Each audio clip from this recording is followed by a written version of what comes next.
Hello everyone. Good evening all of you. Please check my voice.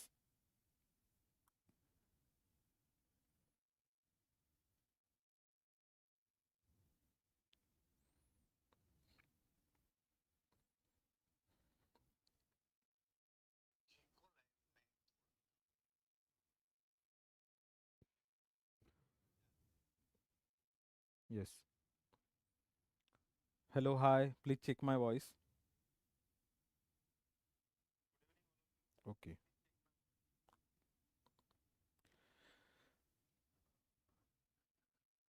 Welcome to the biochemistry session. We'll be discussing near about 50 to 55 questions and many concepts related with the FMG examination. We'll focus on the important concept and see recently the trend is shift toward the multiple correct options and the match the pair type of questions. Short clinical questions, match the pair type questions, and the multiple correct options. In the recent INICT examination, the trend is like this pattern means it is the multiple correct answer type pattern. So we'll be discussing the important 50 to 55 questions and near about number of concepts related with the biochemistry. Okay, so this session is completely based on the PYQs and PYTs, that is previous year questions and previous year topics. So we'll be discussing one by one. See, starting with the vitamin topic, the most important, all of you know that 3 Ds, that is diarrhea, dementia, dermatitis. So see, a 45-year-old patient present with triad of symptoms including dermatitis, diarrhea and dementia. The patient diet primarily consists of corn-based product, maize. Maize is a staple diet. Maize is having the niacin in the bound form, so it is unavailable for the absorption. So patient may get niacin deficiency because of the corn-based product. Skin lesions have been shown in the photograph. See, it is the sun exposed part mainly which is affected, and there is glow and stalking appearance of the hand and feet. Glow and stalking appearance of hand and feet, and typical description of this necklace, that is Castle's necklace dermatitis, is there. Erythematous lesion, demarcated scaly lesions, erythematous lesion on the sun exposed part of the body in the niacin deficiency, that is dermatitis. The patient's symptoms are indicative of deficiency in which vitamin deficiency is there. So this is a classical case. There is a triad mentioned here: the diarrhea, dementia and dermatitis. This is a triad: diarrhea, dementia and dermatitis. Okay, so see, this is the triad. Just wait. Diarrhea, dementia, dermatitis, this is a triad. This dermatitis, it is on the sun exposed part of the body. This dermatitis, it is on the sun exposed part of the body. Typically, this description, it is known as Castle's necklace dermatitis, and glow and stalking appearance of hand and feet.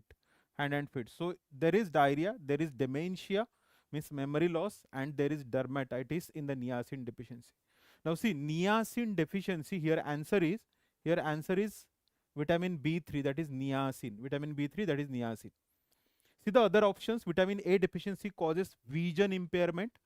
Vitamin B12 deficiency causes neurological manifestations, that is known as subacute combined degeneration of spinal cord because of the raised methylmalonic acid level, and there is megaloblastic anemia in the vitamin B12 deficiency. So there may be a sign, positive rhombus sign. There may be ataxia in the vitamin B12 deficiency. Along with this, there is megaloblastic anemia, that is macrocytosis is there. Vitamin C deficiency causes the scurvy, that is the gum bleeding, delayed wound healing, petechial hemorrhages, the red rash is there in the vitamin C deficiency, that is known as scurvy. Okay, now vitamin B3 deficiency, niacin deficiency causes classical 3Ds, that is diarrhea, dementia and dermatitis, and fourth D, that is death if untreated for the prolonged duration of time. So that is death. So niacin deficiency is there when the person is having the staple diet, Maize. See here, corn is mentioned here.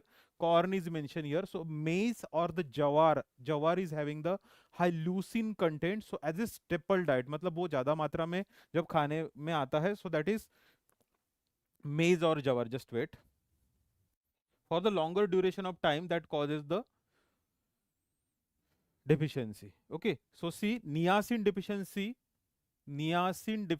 can be there. Niacin deficiency, it is seen in because niacin is connected with the tryptophan metabolism. The 60 milligram of tryptophan 60 milligram of tryptophan will give you 1 milligram of niacin. 1 milligram of niacin. So this is connected to the tryptophan metabolism, partially synthesized in the body from the tryptophan. So niacin deficiency is there in the when you take maize as a staple diet or jawar as a staple diet, because jawar is having the high leucine content, and in maize it is bound form. Niacin, it is in the bound form, so it is unavailable for the absorption. So maize and jawar as a staple diet. Then vitamin B6 deficiency, that is pyridoxal phosphate deficiency, also causes the niacin deficiency because it converts this kynureninase required the PLP, and in the B6 deficiency, this kynurenin 3-hydroxykynurenin, it is converted into xanthurunate, and xanthurunate excreted in the urine in the vitamin B6 deficiency. This is the part of the tryptophan to NAD conversion. So that's why B6 deficiency also causes the niacin deficiency. Then Hartnupp's disease. This is the defective absorption of the tryptophan and other neutral amino acid. Hartnup disease. And the carcinoid syndrome is also there. Carcinoid syndrome, this is the tumor of argentaffin cell. Carcinoid syndrome, tumor of argentaffin cells of the intestine, where excess of tryptophan is converted into serotonin, so there is less niacin synthesis occurs. So these are the causes of niacin deficiency. Apart from the nutritional deficiency, these are the causes of niacin deficiency. Maize and jawar as a staple diet, vitamin B6 deficiency, Hartnup disease, carcinoid syndrome. These are the niacin deficiency causes. So niacin deficiency causes classical 3Ds: diarrhea, dementia, and dermatitis. Niacin, energetics vitamin. It is a energetic vitamin which is required for the synthesis of ATP. It is important in the formation of NADH. Also, it is important for the formation of NADPH. Now coming to the second question. This is the frequently asked topic in any entrance examination, whether it is FMG, NEET PG or INICET. See, X-ray of the lower limb of a child are shown in the figure. It's shown in the figure. The child also has palpable hepatosplenomegaly. It is having palpable hepatosplenomegaly, and this is X-ray of the lower limb. The X-ray of the lower limb, femur is shown here.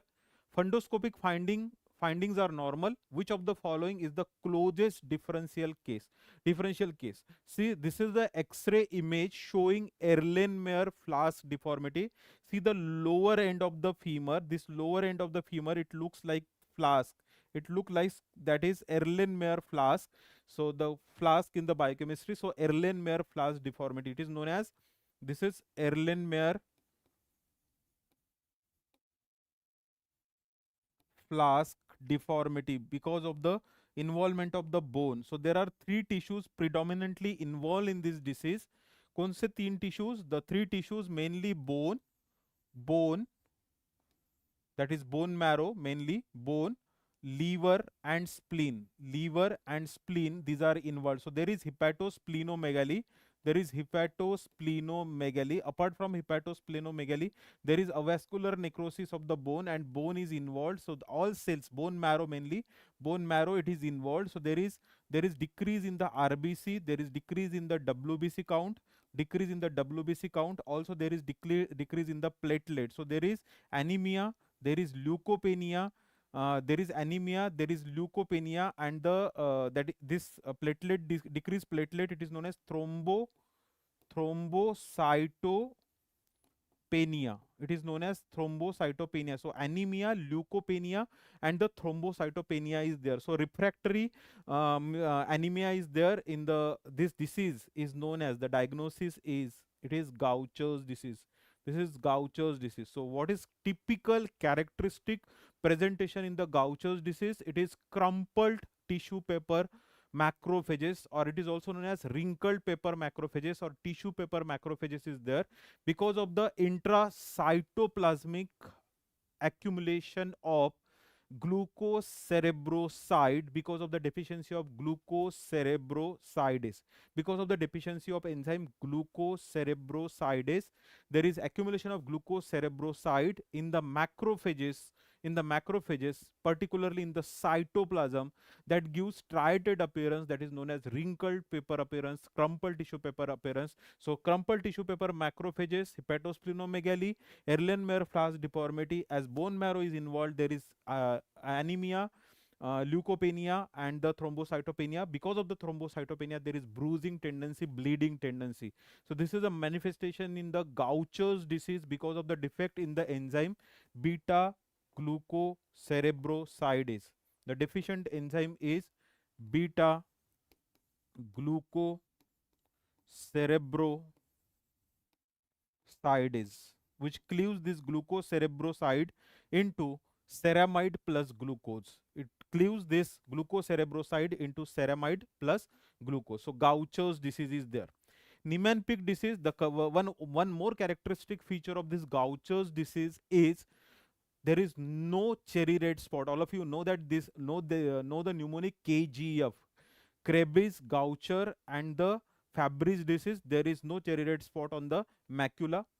Krabbe's disease, it is beta galactocerebrosidase defect. Tay-Sachs disease, it is hexosaminidase defect. And Niemann-Pick disease, it is sphingomyelinase defect. There is neurological features and hepatosplenomegaly in the Niemann-Pick disease. There is cherry red spot on the macula in the Niemann-Pick disease. Tay-Sachs disease, there is cherry red spot on the macula, but there is no hepatosplenomegaly in the Tay-Sachs disease. There is no organomegaly in the Tay-Sachs disease. So Tay-Sachs disease, it is due to hexosaminidase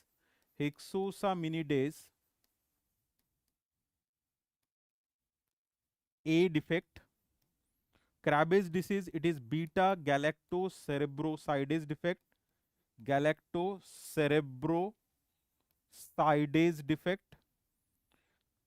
it is beta glucocerebrosidase defect. Niemann-Pick disease, it is sphingomyelinase defect.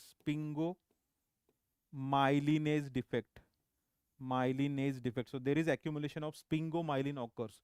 So remember, there is no organomegaly in the Tay-Sachs disease, hexosaminidase A defect. Organs are involved, even heart is involved, apart from the liver and spleen in the Sandow disease. This is due to hexosaminidase A and B defect. Krabbe's disease, beta galactocerebrosidase. Gaucher's disease, beta glucocerebrosidase. And Niemann-Pick disease, sphingomyelinase. Hepatosplenomegaly, cherry red spot on the macula. The neurological involvement is there because of the defective myelin sheath synthesis. So this is Erlenmeyer flask deformity. Another additional important feature is the crumpled tissue paper macrophages. On the bone marrow biopsy. So this is Gaucher's disease. Now see this image and read this question. This image, it is showing the yellowish lesion on the eyelid. This is known as xanthelasma. This is because of increased cholesterol level. Increased cholesterol. Generally, it is seen in familial hypercholesterolemia, that is type 2. Type 2A. Familial hypercholesterolemia. There is xanthelasma and there is tendon xanthoma. This is a classical feature. Also, this xanthelasma is seen in when there is increase in the cholesterol level. Now see, following is an image of a dermatological manifestation caused due to increased level of a biochemical compound in the blood. Which of the following is first cyclical compound created during its biosynthesis? First cyclical compound. Now see, this is cholesterol synthesis in short. क्या बोलते हैं उसको? Short representation of cholesterol synthesis. There is formation, the molecule of acetyl coenzyme A, which act as a precursor molecule. Acetyl coenzyme A, the three molecules of acetyl coenzyme A forms hydroxymethyl glutaryl coenzyme A. It forms hydroxymethyl glutaryl coenzyme A. This forms the mevalonate. Mevalonate. This is rate limiting mevalonate. This is rate limiting step. It is catalyzed by the HMG coenzyme A reductase. HMG coenzyme A reductase. The statin group of drugs. These are statin acted by the, means this is inhibited by the statin group of drug. Statins, that is lovastatin, simvastatin, atorvastatin, like drugs. Statin group of drug inhibit the HMG coenzyme reductase by the competitive inhibition. So acetyl coenzyme A converted into hydroxymethyl glutaryl coenzyme. Actually, three molecules of acetyl coenzyme A, they are converted into HMG coenzyme A. HMG coenzyme A, by the HMG coenzyme reductase, it is converted into mevalonate. This mevalonate, it is converted, it is phosphorylated into different phosphorylated compound, and it gives you isopentenyl pyrophosphate. It will give you isoprenoid unit, that is isopentenyl pyrophosphate. This is 5 carbon fragment. Now there are 6 molecules of this isopentenyl pyrophosphate. 6 into 5, 30 will give you squalene. It will give you squalene. Squalene. This is linear compound. This is not cyclical compound. This is 30 carbon. It is uncyclic compound. Means it is linear compound. Hydrocarbon chain is there, squalene. And this squalene is converted into lanosterol, and lanosterol is the first cyclical compound by epoxidase and the cyclase. And this lanosterol, it is converted into cholesterol. Through various steps, it is converted into cholesterol. So this is cholesterol biosynthesis pathway. Cholesterol biosynthesis pathway. So first cyclical compound during the synthesis of cholesterol is the lanosterol. So it is lanosterol. Answer is lanosterol. Okay. There is formation of isopentenyl pyrophosphate. There is combination of this different unit of isopentenyl pyrophosphate will form farnesyl pyrophosphate, geranyl pyrophosphate. First is the geranyl pyrophosphate, then farnesyl pyrophosphate, 15 carbon compound. Condensation of 2 molecule of farnesyl pyrophosphate will form the squalene. So remember this. This is short in short the explanation of cholesterol biosynthesis. The 3 molecule of acetyl coenzyme A forms HMG coenzyme A. There are 2 important MCQs apart from this MCQ in this pathway. One, that is, this is a rate limiting enzyme. Which one? The HMG coenzyme reductase. This is a rate limiting enzyme of cholesterol biosynthesis.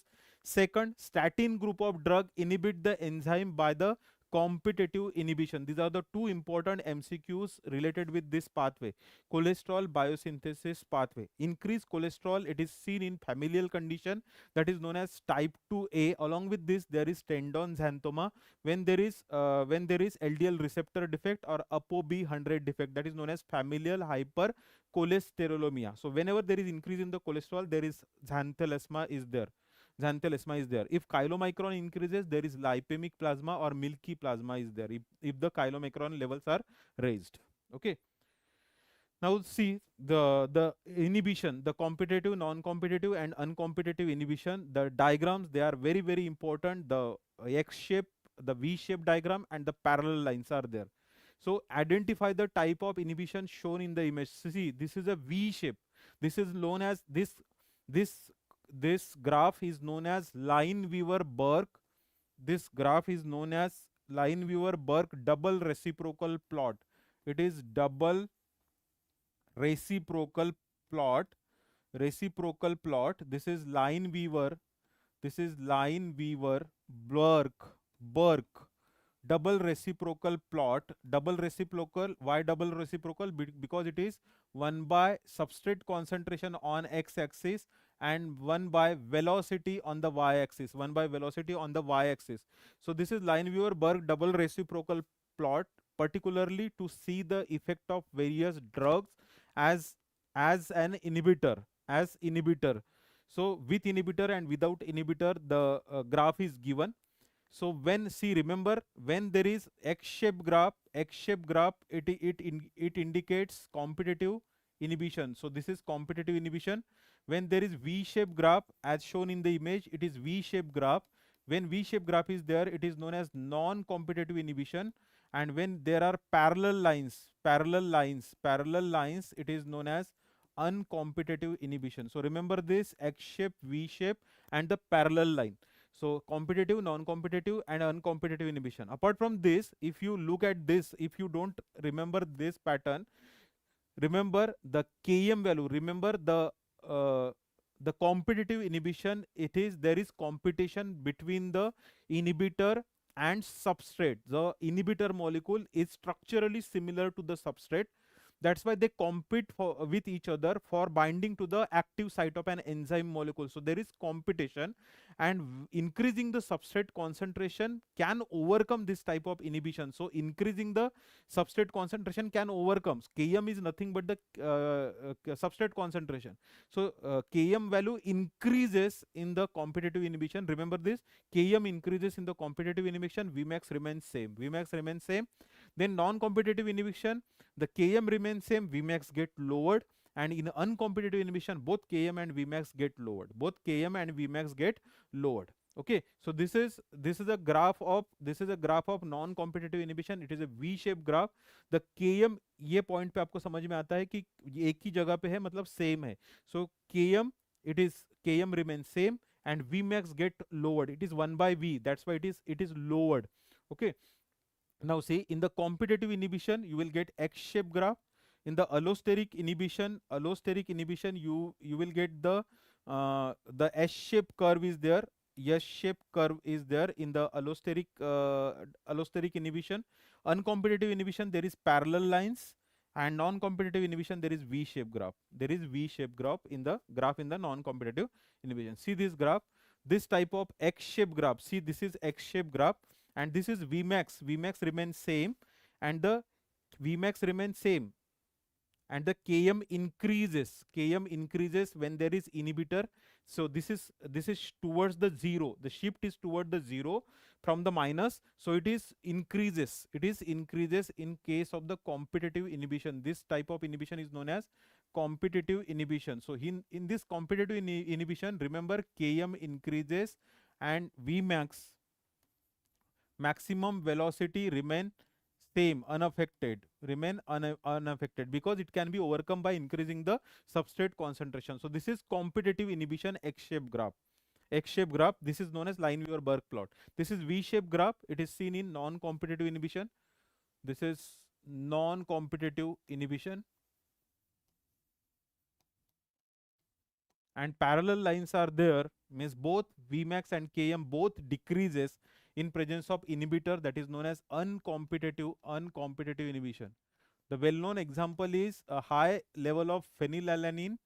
High level of phenylalanine inhibit the placental alkaline phosphatase, ALP. Placental ALP. This is the example of uncompetitive inhibition. Okay. So these are the different graphs in the competitive, non-competitive, and uncompetitive inhibition. Now coming to the next question. In the OPD, a 45-year-old patient with liver damage presented, and the image shows their eyes being examined.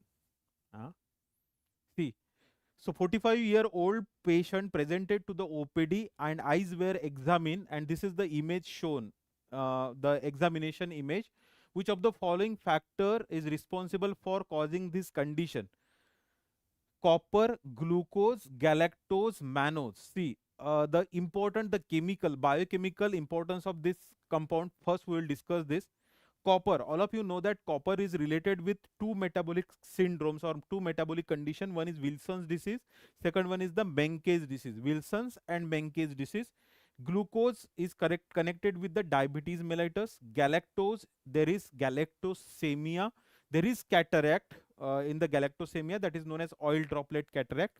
And mannose, it is particularly related with the mannitol, that is the product of mannose, that is mannitol, which is used in the intracranial tension in the treatment of cerebral edema. Mannitol is there. So here the most probable answer is copper. The correct answer is copper.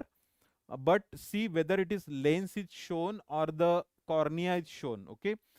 See this type of image carefully. Here is the copper deposition in the decimate membrane of the cornea. This is known as KF ring, that is known as Kaiser-Fleischer ring. So it is Kaiser-Fleischer ring. Kaiser-Fleischer ring, that is in the golden brown ring. This is golden brown ring in the decimate membrane. This is ophthalm MCQ.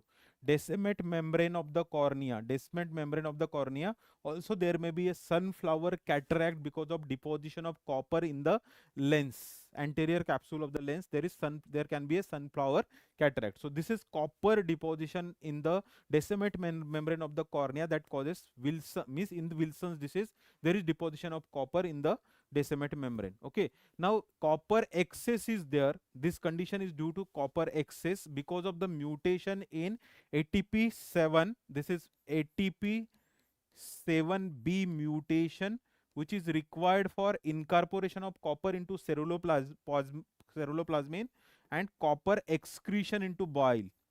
Copper excretion into bile, this is required, and incorporation into ceruloplasmin. Incorporation into ceruloplasmin. So in this disorder, ceruloplasmin, in this disorder, Wilson's disease, there is decreased ceruloplasmin. Ceruloplasmin decreases, ceruloplasmin level decreases, and copper excretion decreases. So there is copper excess. There is copper excess. As copper excess is there, it accumulates and accumulates into a brain, particularly lenticular nucleus of the brain. And second one is the hepatic tissue. So hepatolenticular degeneration, it is known as hepatic tissue. Hepatolenticular degeneration, lenticular nucleus, particularly involving the basal ganglion area of the brain. So there can be ataxia, or there can be a tremors, seizures, or neurological manifestation when the copper deposits into the basal ganglion. So there lenticular nucleus of the brain is involved, and liver is involved. So there can be a cirrhosis of liver features also there. Ceruloplasmin level decreases.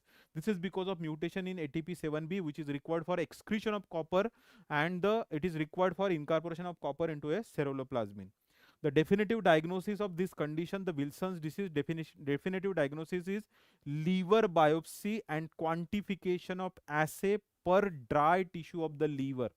It is generally more than 250 microgram per gram of the dry tissue of the liver.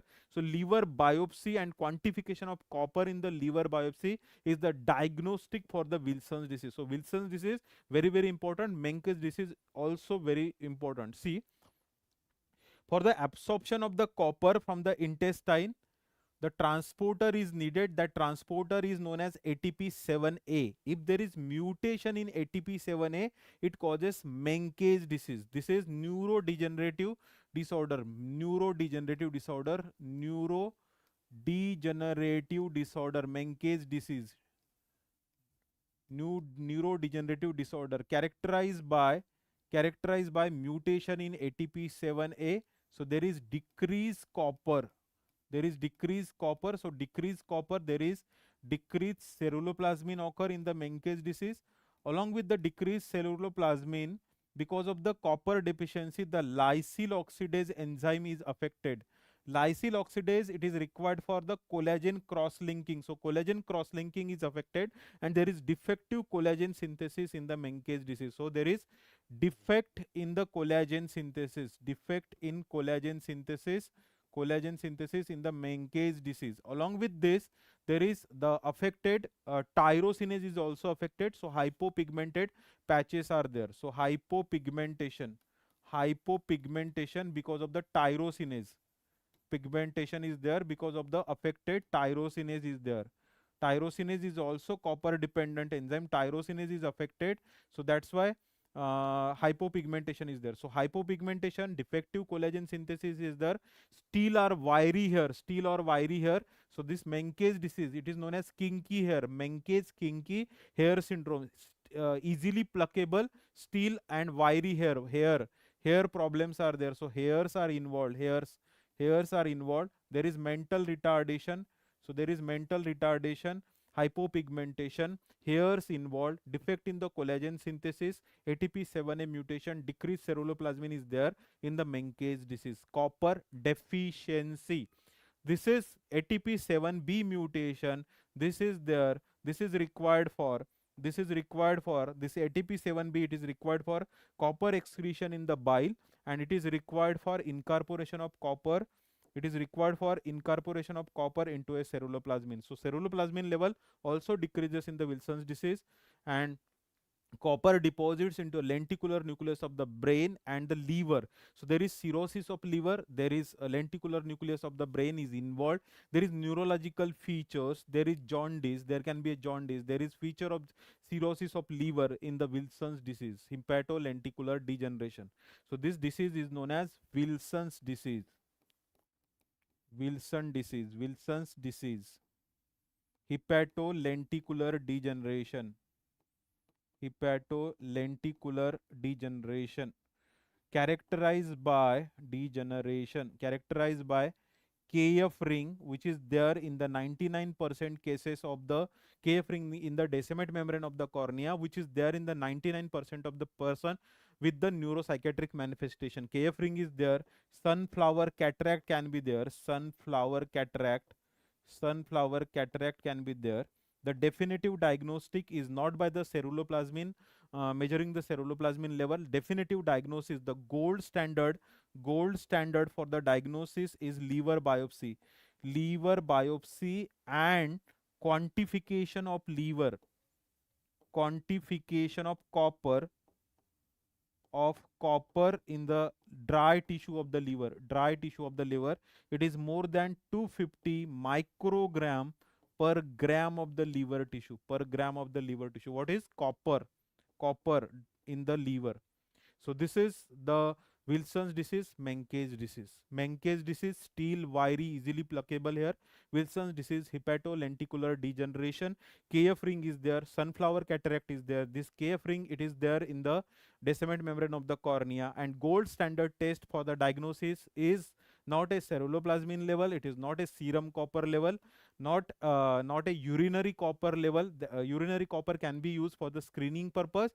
It is a liver biopsy and quantification. This is very, very important point. Liver biopsy and quantification of copper per dry tissue of the liver. Wilson's disease. So this is KF ring, Kaiser-Fleischer ring, that is involving the cornea.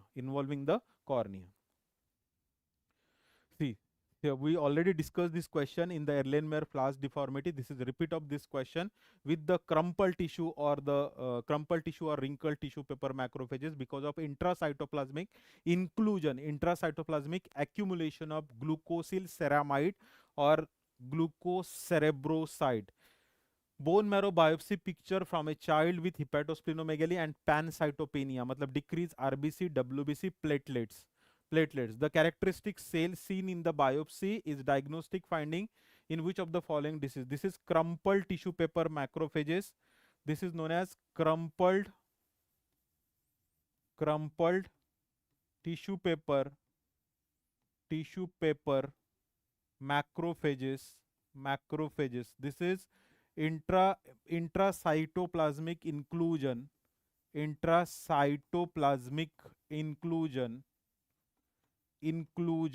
that is known as Gaucher's cell. This cell is known as Gaucher's cell, which is seen in the Gaucher's disease because of accumulation of glucocerebroside. The answer is Gaucher's disease.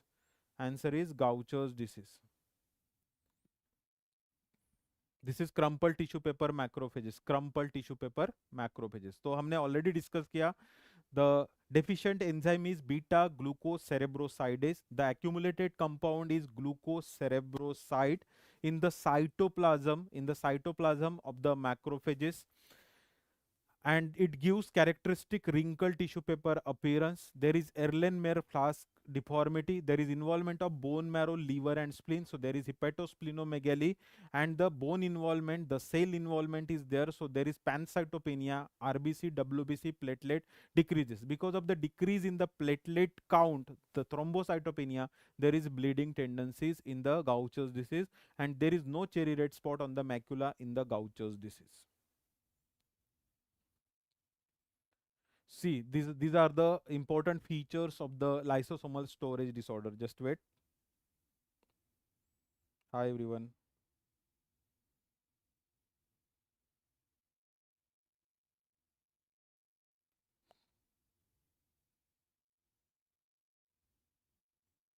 Volume slow आ रहा है. Please check the volume. Just wait. Hello. Hi everyone.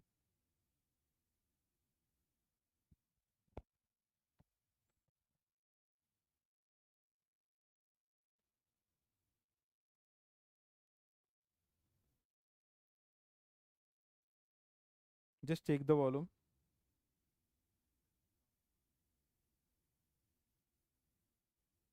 This is crumpled tissue paper macrophages. It is okay. Tissue paper macrophages. So हमने already discuss किया. The deficient enzyme is beta glucocerebrosidase. The accumulated compound is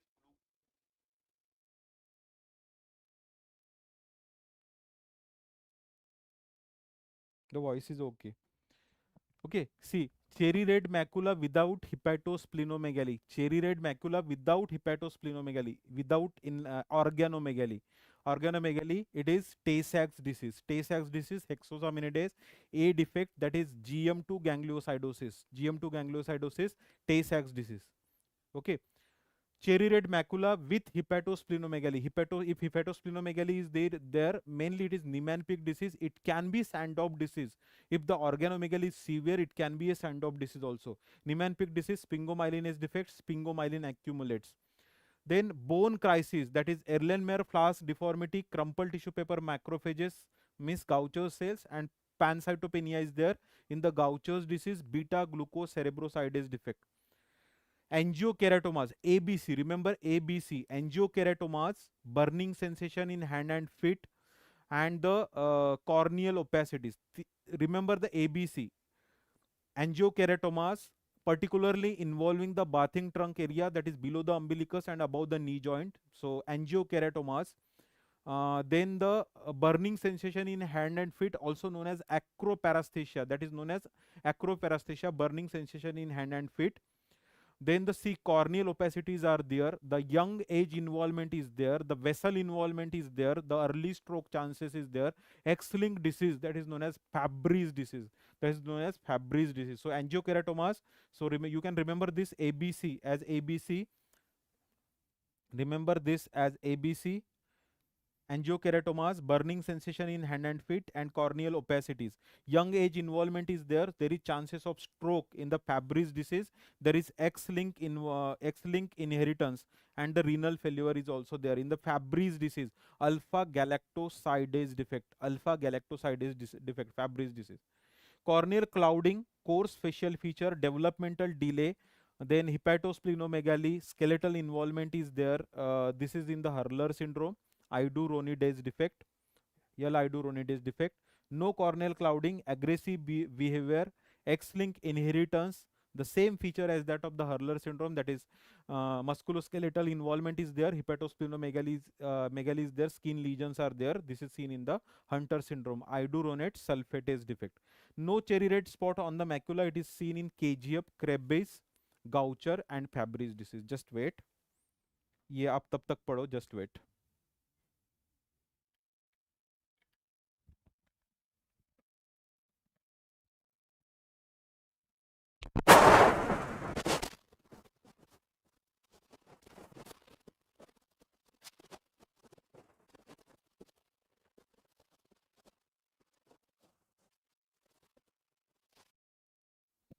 Just check my voice now. So this is very important table. Ask frequently in the entrance examination. First, do the diseases with the enzyme defect, then do the accumulated products, then do the clinical features, important clinical features. I will repeat the important features. Just see, Gaucher's disease. Uh, we'll draw one diagram. Just wait. See, this is glucocerebroside, glucocerebroside. It is cleaved by glucocerebrosidase into ceramide and glucose. Ceramide and glucose is there. This ceramide, it is nothing but the fatty acid plus amino alcohol, that is sphingosine. This is also important MCQ. Fatty acid plus sphingosine, and this structure is known as fatty acid plus sphingosine is known as ceramide. Okay, so fatty acid plus sphingosine plus glucose is known as glucocerebroside. So enzyme which cleaves this glucocerebroside, it is known as glucocerebrosidase. Glucocerebrosidase. So in the Gaucher's disease, this is Gaucher's disease. If there is defect, if there is defect in the glucocerebrosidase, the disease is known as Gaucher's disease. This disease is known as Gaucher's disease. There is Gaucher's cell. Gaucher's disease. There is Gaucher's cell. That is the classical presentation of Gaucher's disease is wrinkled paper, tissue paper, macrophages, macrophage, macrophages, then Erlenmeyer flask deformity, flask deformity. There is involvement of bone marrow. There is involvement of hepatosplenomegaly. Hepatosplenomegaly is there. There is involvement of bone marrow. As the bone marrow involved, there is pancytopenia. Pancytopenia matlab RBC, WBC platelets, they are, the count decreases. There is refractory anemia, leukopenia, and thrombocytopenia that causes the bleeding tendency. So this is Gaucher's disease. This disease is known as Gaucher's disease. Second, see the galactocerebroside. Galactocerebroside means galactose plus ceramide. Galactose plus ceramide. Galactocerebrosides, they are acted upon by the galactocerebrosidase enzyme. The enzyme is galactocerebrosidase. This will cleave this galactocerebroside into galactose plus ceramide. If there is block, in the galactocerebrosidase, it causes Krabbe's disease. Okay, so galactocerebrosidase defect, Krabbe's defect. So there is accumulated product, galactocerebroside. Okay, galactocerebroside. Then sphingomyelin is there. So this is sphingomyelin.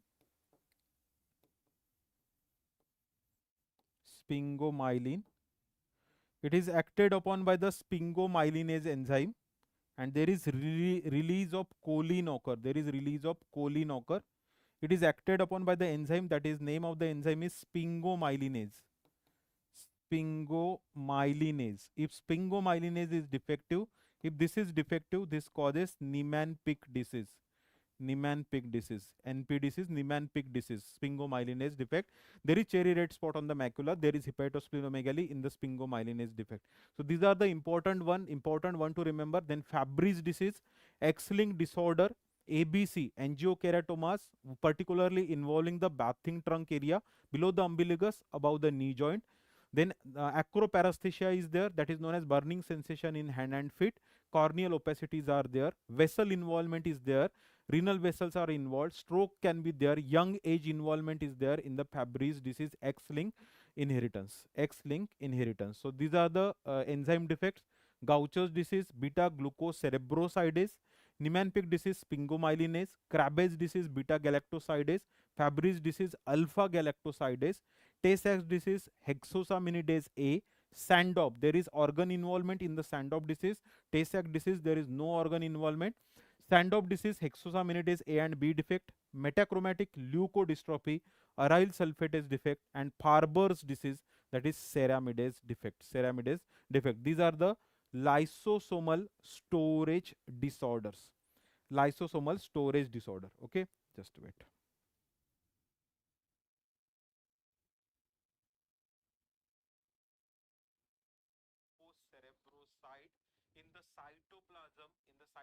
Just wait.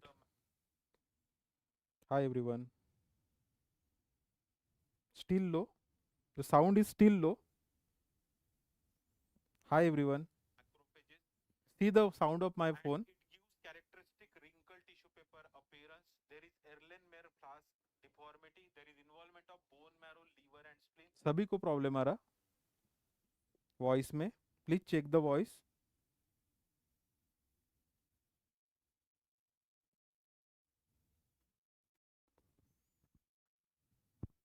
Everyone is getting low volume.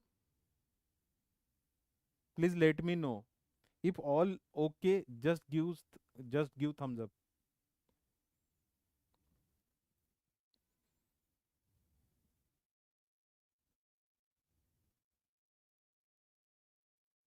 Voice is okay. Thank you.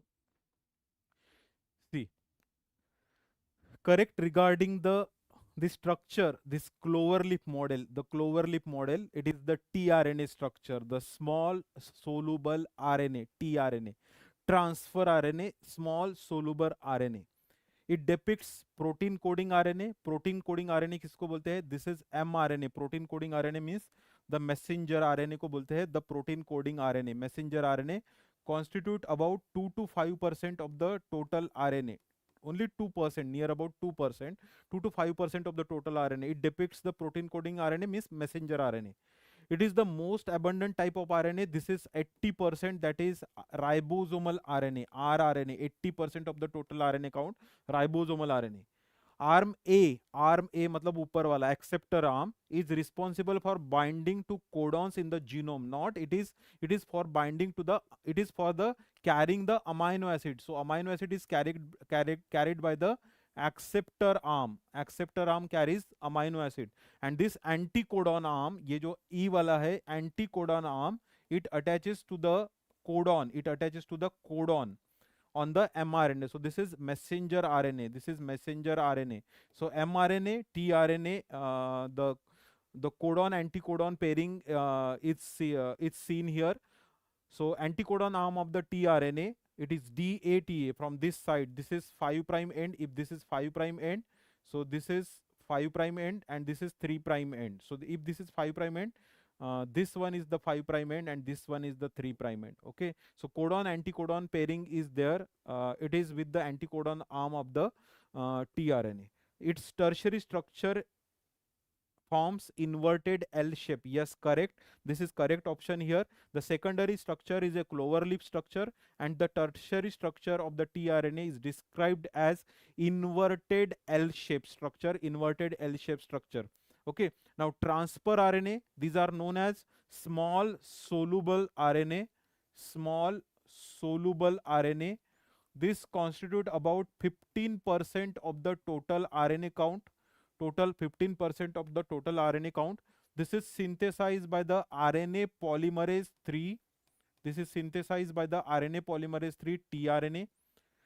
The sequence is read from 5 prime to 3 prime direction. This is 5 prime to 3 prime direction. The sequence is DATA, data, DATA 5 prime to 3 prime. This is dihydrouracil loop. This is anticodon. This is anticodon arm. Anticodon arm, then T psi C loop, and this is acceptor arm, the acceptor arm. So DHU loop means dihydrouracil loop, anticodon arm, T psi matlab pseudo uridine is there because unusual linkage C1 C5 linkage is there, that's why it is known as pseudo uridine. So ribothiamidine, pseudo uridine, because thymidine tRNA में thymidine is a unusual base in the tRNA. So this is ribothiamidine, pseudouridine, and the cytidine arm, and this is the acceptor arm. Now the functions of each arm: acceptor arm carries amino acid. This is to carry the amino acid, acceptor arm. Dihydrouracil loop, DHU loop, DHU loop. It is recognized by the amino acyl tRNA synthetase enzyme. Amino acyl tRNA synthetase enzyme. This is recognized, DHU arm. It is rate limiting step in the protein translation. This DHU arm, it is recognized by the amino acyl tRNA synthetase enzyme. Then anticodon arm for the codon anticodon pairing. Then this T-Cy-C loop, ribothiamidine, pseudouridine and cytidine loop. It is for the attachment to the ribosome, for attachment to ribosome, attachment to ribosome. It is important. Ribosome, it is important. And acceptor is to carry the amino acid, small soluble RNA synthesized by RNA polymerase 3. DATA is the sequence from 5 prime to 3 prime end, 5 prime to 3 prime end. DATA, dihydrouracil loop, anticodon arm, T-Cy-C loop, acceptor arm. Number of nucleotide, near about 75 to 90 nucleotides are there. 90 nucleotide are there. DATA, the DHU, anticodon, T-Cy-C, and the acceptor arm, number of nucleotides are 4557. 4557 in this region. Means it is 4557 nucleotides are there. 4557. Near about 75 to 90 nucleotides are there. Secondary structure of the secondary structure, it is known as the Clover leaf model. It is known as Clover leaf model. And the tertiary structure, this is Clover leaf model. And the tertiary structure, it is known as, it is inverted L shape. It is inverted L shape. So this is very, very important. RNA, tRNA, transfer RNA. Transfer RNA. Okay. So messenger RNA, it is known as protein coding RNA. Rest of the RNAs, they are known as non-protein coding RNA. See this photo. A 2-year-old boy has had hypopigmentation in his hair and skin since birth. An inherited disorder of melanosome is being suspected. Which of the following enzyme is deficient in this case? This is a case of clear-cut case of albinism. This is a clear-cut case of albinism. Albinism, it is autosomal recessive disorder due to the defect in the melanin synthesis. So tyrosine, it is responsible for the synthesis of melanin. Tyrosine is converted into DOPA. DOPA means dihydroxyphenylalanine. So DOPA is converted into dopaquinone. And dopaquinone through the various intermediate like the leukodopachrome 5,6 dihydroxyindole, indole 5,6 quinone. Through various metabolite, it is converted into melanin, which is responsible for skin pigmentation in the skin, hair and eyes. Melanin synthesis with the help of enzyme tyrosinase. Tyrosinase, only enzyme which is involved in the melanin synthesis. Tyrosinase. So it is, if there is defect in the tyrosinase, it causes the defect in the melanin synthesis, that is in the albinism, autosomal recessive disorder. The nystagmus can be there, the eye movements are there in the albinism. Intolerant to light, photophobia is there. Increased susceptibility to the skin cancer in the albinism. So it is defective tyrosinase and defect in the melanin synthesis. A child presents with hypoglycemia, lactic acidosis, hyperuricemia and hepatomegaly. Fasting worsens symptoms. Which enzyme deficiency is most likely? This is a clear-cut case. See the laboratory picture. Lactic acidosis, hypoglycemia, hyperuricemia is there, and hepatomegaly is there. So this is a defect, that is type 1 glycogen storage disorder, that is known as glucose 6 phosphatase defect. The disease is known as von Gerk disease.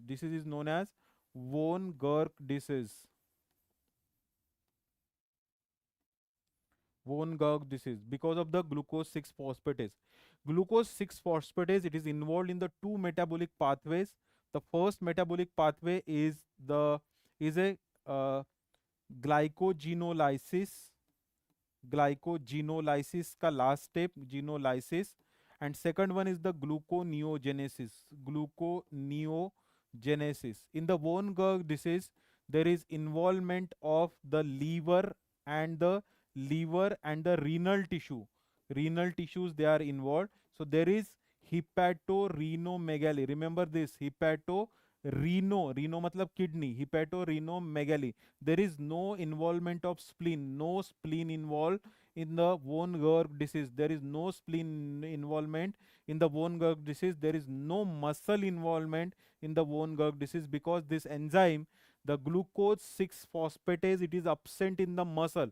Muscle में already absent रहता है. So because of the absence of glucose 6 phosphatase enzyme in the muscle, muscles are not involved, because already glucose 6 phosphatase is not there in the muscle.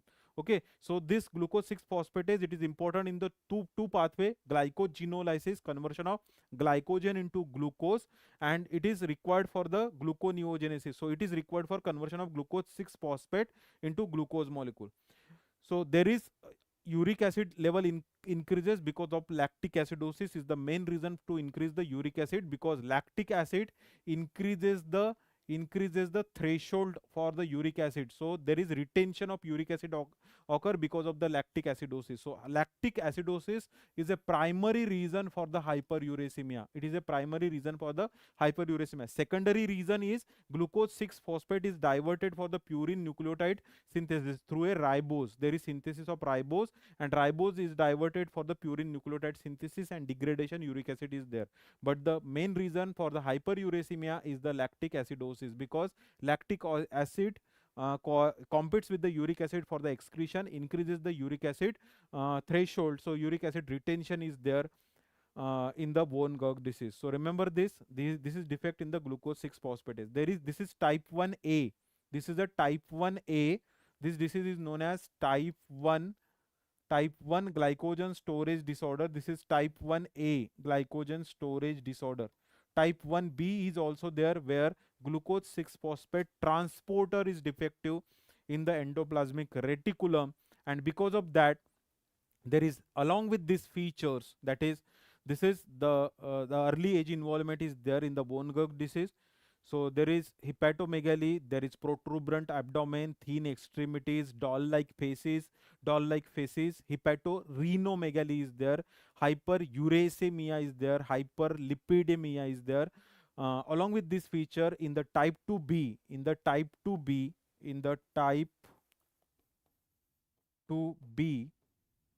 glycogen storage disorder, there is additional symptom. There is defect in the transporter, defect in glucose 6 phosphate transporter.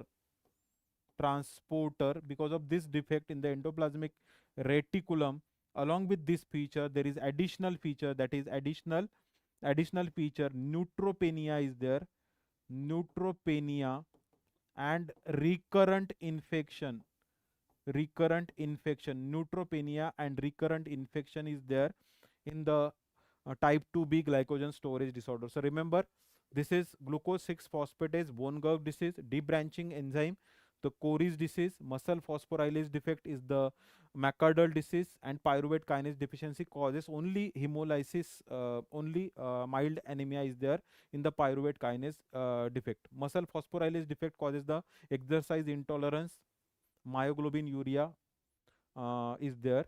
But debranching enzyme, this is the Cory's disease, glycogen storage disorder, Cory's disease. Coming to the next discussion, a young boy present with self mutilation, थोड़ा बहुत नाखून हम भी खाते हैं, but there is irresistible urge to bite their finger and lips, that is known as self mutilating activity. Gout मतलब increase in the uric acid is there, and developmental delay. Laboratory finding shows hyperuricemia. Which enzyme deficiency is responsible? Which enzyme deficiency is responsible here? See, just wait.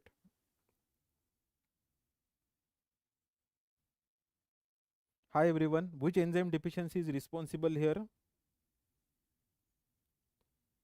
Yes.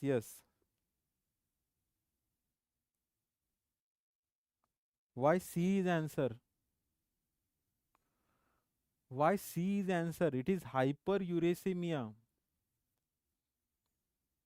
Yes, yes. Hypoxanthine guanine phosphoribosyl transferase.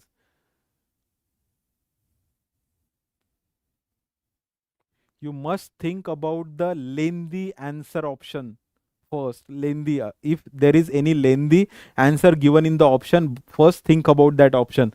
Hypoxanthine guanine phosphoribosyl transferase. HGPRTase. HGPRTase. This is the defect of purine salvage pathway. Which defect?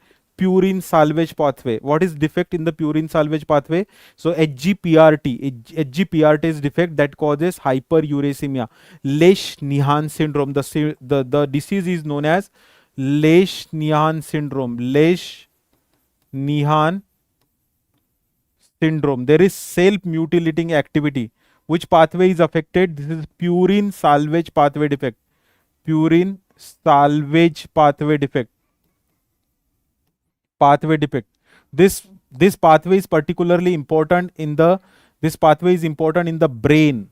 Pathway is important in the brain, and in the RBCs this pathway is important. Brain and RBCs. These tissues are dependent on the purine salvage pathway for the synthesis of nucleotide. In this, the hypoxanthine it is converted into inosine monophosphate. The degraded nucleotides, they are directly utilized for the nucleotide synthesis. Hypoxanthine is converted into inosine monophosphate, and guanine it is converted into guanosine monophosphate. Guanine is converted into guanosine monophosphate, and this is catalyzed by this reaction. It is catalyzed by this enzyme HGPRT. HGPRTase, hypoxanthine guanine phosphoribosyl transferase. So if there is defect, this is known as purine salvage pathway. Purine salvage pathway. Direct synthesis of the purine nucleotide from the bases with the help of HGPRT. If there is defect, it particularly the nucleotide synthesis affected in the brain. So neurological manifestation in the form of self-mutilating activity is there. Self-mutilating activity is there in the Lesch-Nyhan syndrome. There is chorioathetosis. There is abnormal movements. The self-mutilating activity, biting of the finger and lips, head banging is there in this, and along with this hyperuricemia is there because the PRPP phosphoribosyl pyrophosphate is involved here, and phosphoribosyl pyrophosphate, just wait, phosphoribosyl pyrophosphate, it is converted into inorganic pyrophosphate. So there is increased level of phosphoribosyl pyrophosphate which is converted into uric acid, Also this hypoxanthine and guanine, they are converted into uric acid. So there is hyperuricemia in this disorder. Remember, purine salvage pathway. There also orange sand crystal is there in the diaper because of the increased uric acid crystal. Orange sand crystals in the diaper in the HGPRTase deficiency. The complete deficiency of hypoxanthine guanine phosphoribosyl transferase. Adenosine deaminase deficiency causes SCID, that is severe combined immunodeficiency. Xanthine oxidase is affected in the molybdenum deficiency that causes xanthinuria, molybdenum deficiency. PRPP synthetase overactivity also causes the gout. This is the reason for the gout. Primary gout के 5 enzymes है उसमें this is one of the cause for the gout. But here the answer is the hypoxanthine guanine phosphoribosyl transferase. Okay. Now next question. Which mitochondrial protein is responsible for non-shivering thermogenesis in the brown adipose tissue? You may know about the one name, that is thermogenin. The another name for the thermogenin, it is another name for the thermogenin is uncoupling protein 1. The name is also, second name is thermogenin. This is physiological uncoupler. 4 molecules are there, which these molecules are known as physiological uncouplers. What is the mechanism of uncoupling? Uncoupler. What is the mechanism of uncoupler? Uncoupler increases the permeability. This is also important MCQ. Uncoupler increases permeability of inner mitochondrial membrane. and disrupt the proton gradient across the membrane. Disrupt proton gradient across the membrane. For the synthesis of ATP, there must be the proton gradient should develop, and this proton gradient, when these protons moves through the FO unit of the ATP synthase, that rotation of the gamma handle occurs, and ATP synthesis occur by the binding change mechanism through a world's smallest molecular motor, that is ATP synthase, world's smallest molecular motor. When the protons in the electron transport chain, see, this is, suppose this is electron transport chain. In short, we'll discussing this. In short, see, this is the inner mitochondrial membrane.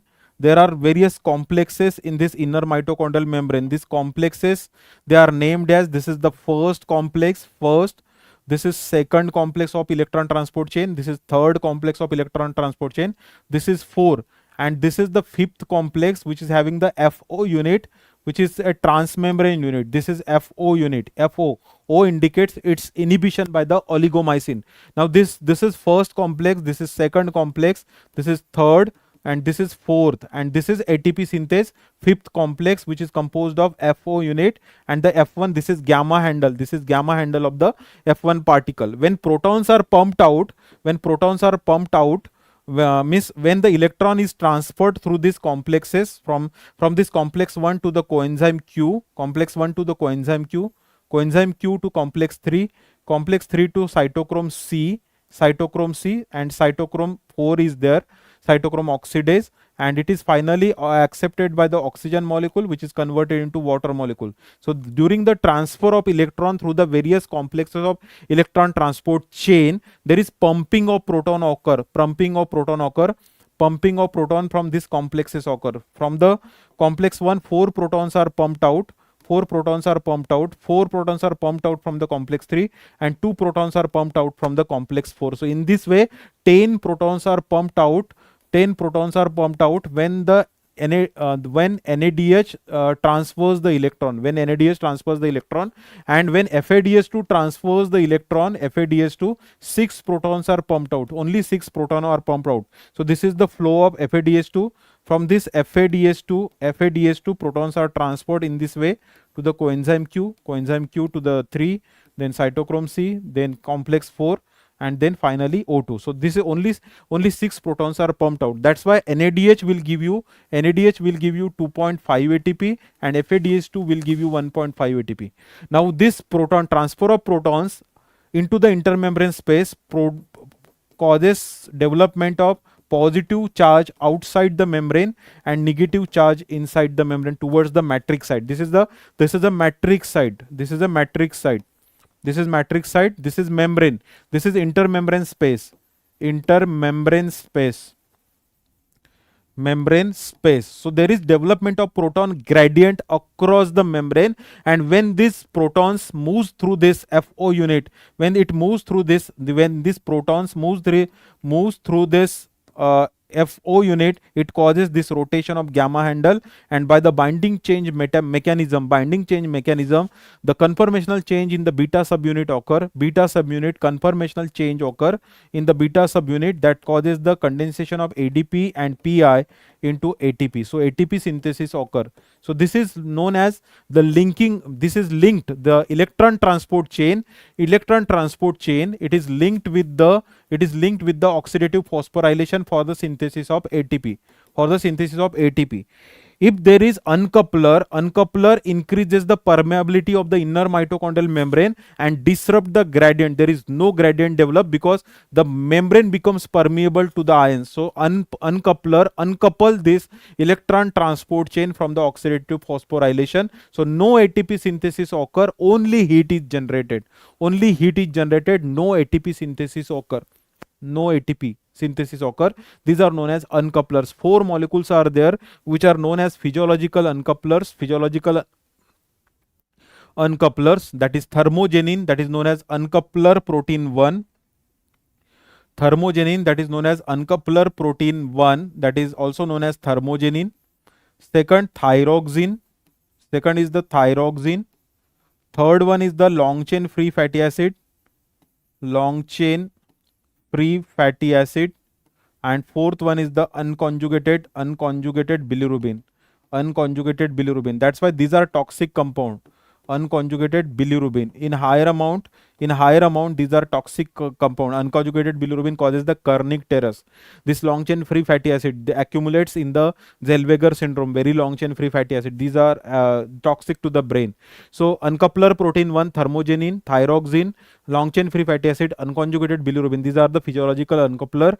And 2,4-dinitrophenol, 2,4-dinitrophenol, dinitocresol, fluorochlorocarbonyl phenylhydrazone FCCP, aspirin in high doses, and the calcium also, calcium in high doses act as an uncoupler. These are the uncouplers. D-links the oxidative electron transport chain and oxidative phosphorylation. So that causes decrease ATP synthesis, increase heat production, increase O2 consumption, The last NEET PG MCQ was there on this topic. NEET PG MCQ was there. What is effect of uncouplers?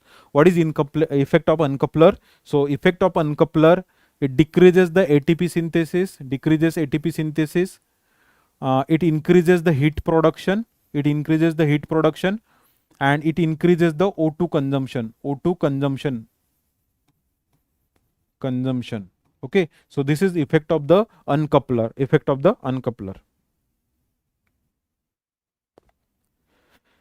Now coming to the next topic. See, just wait.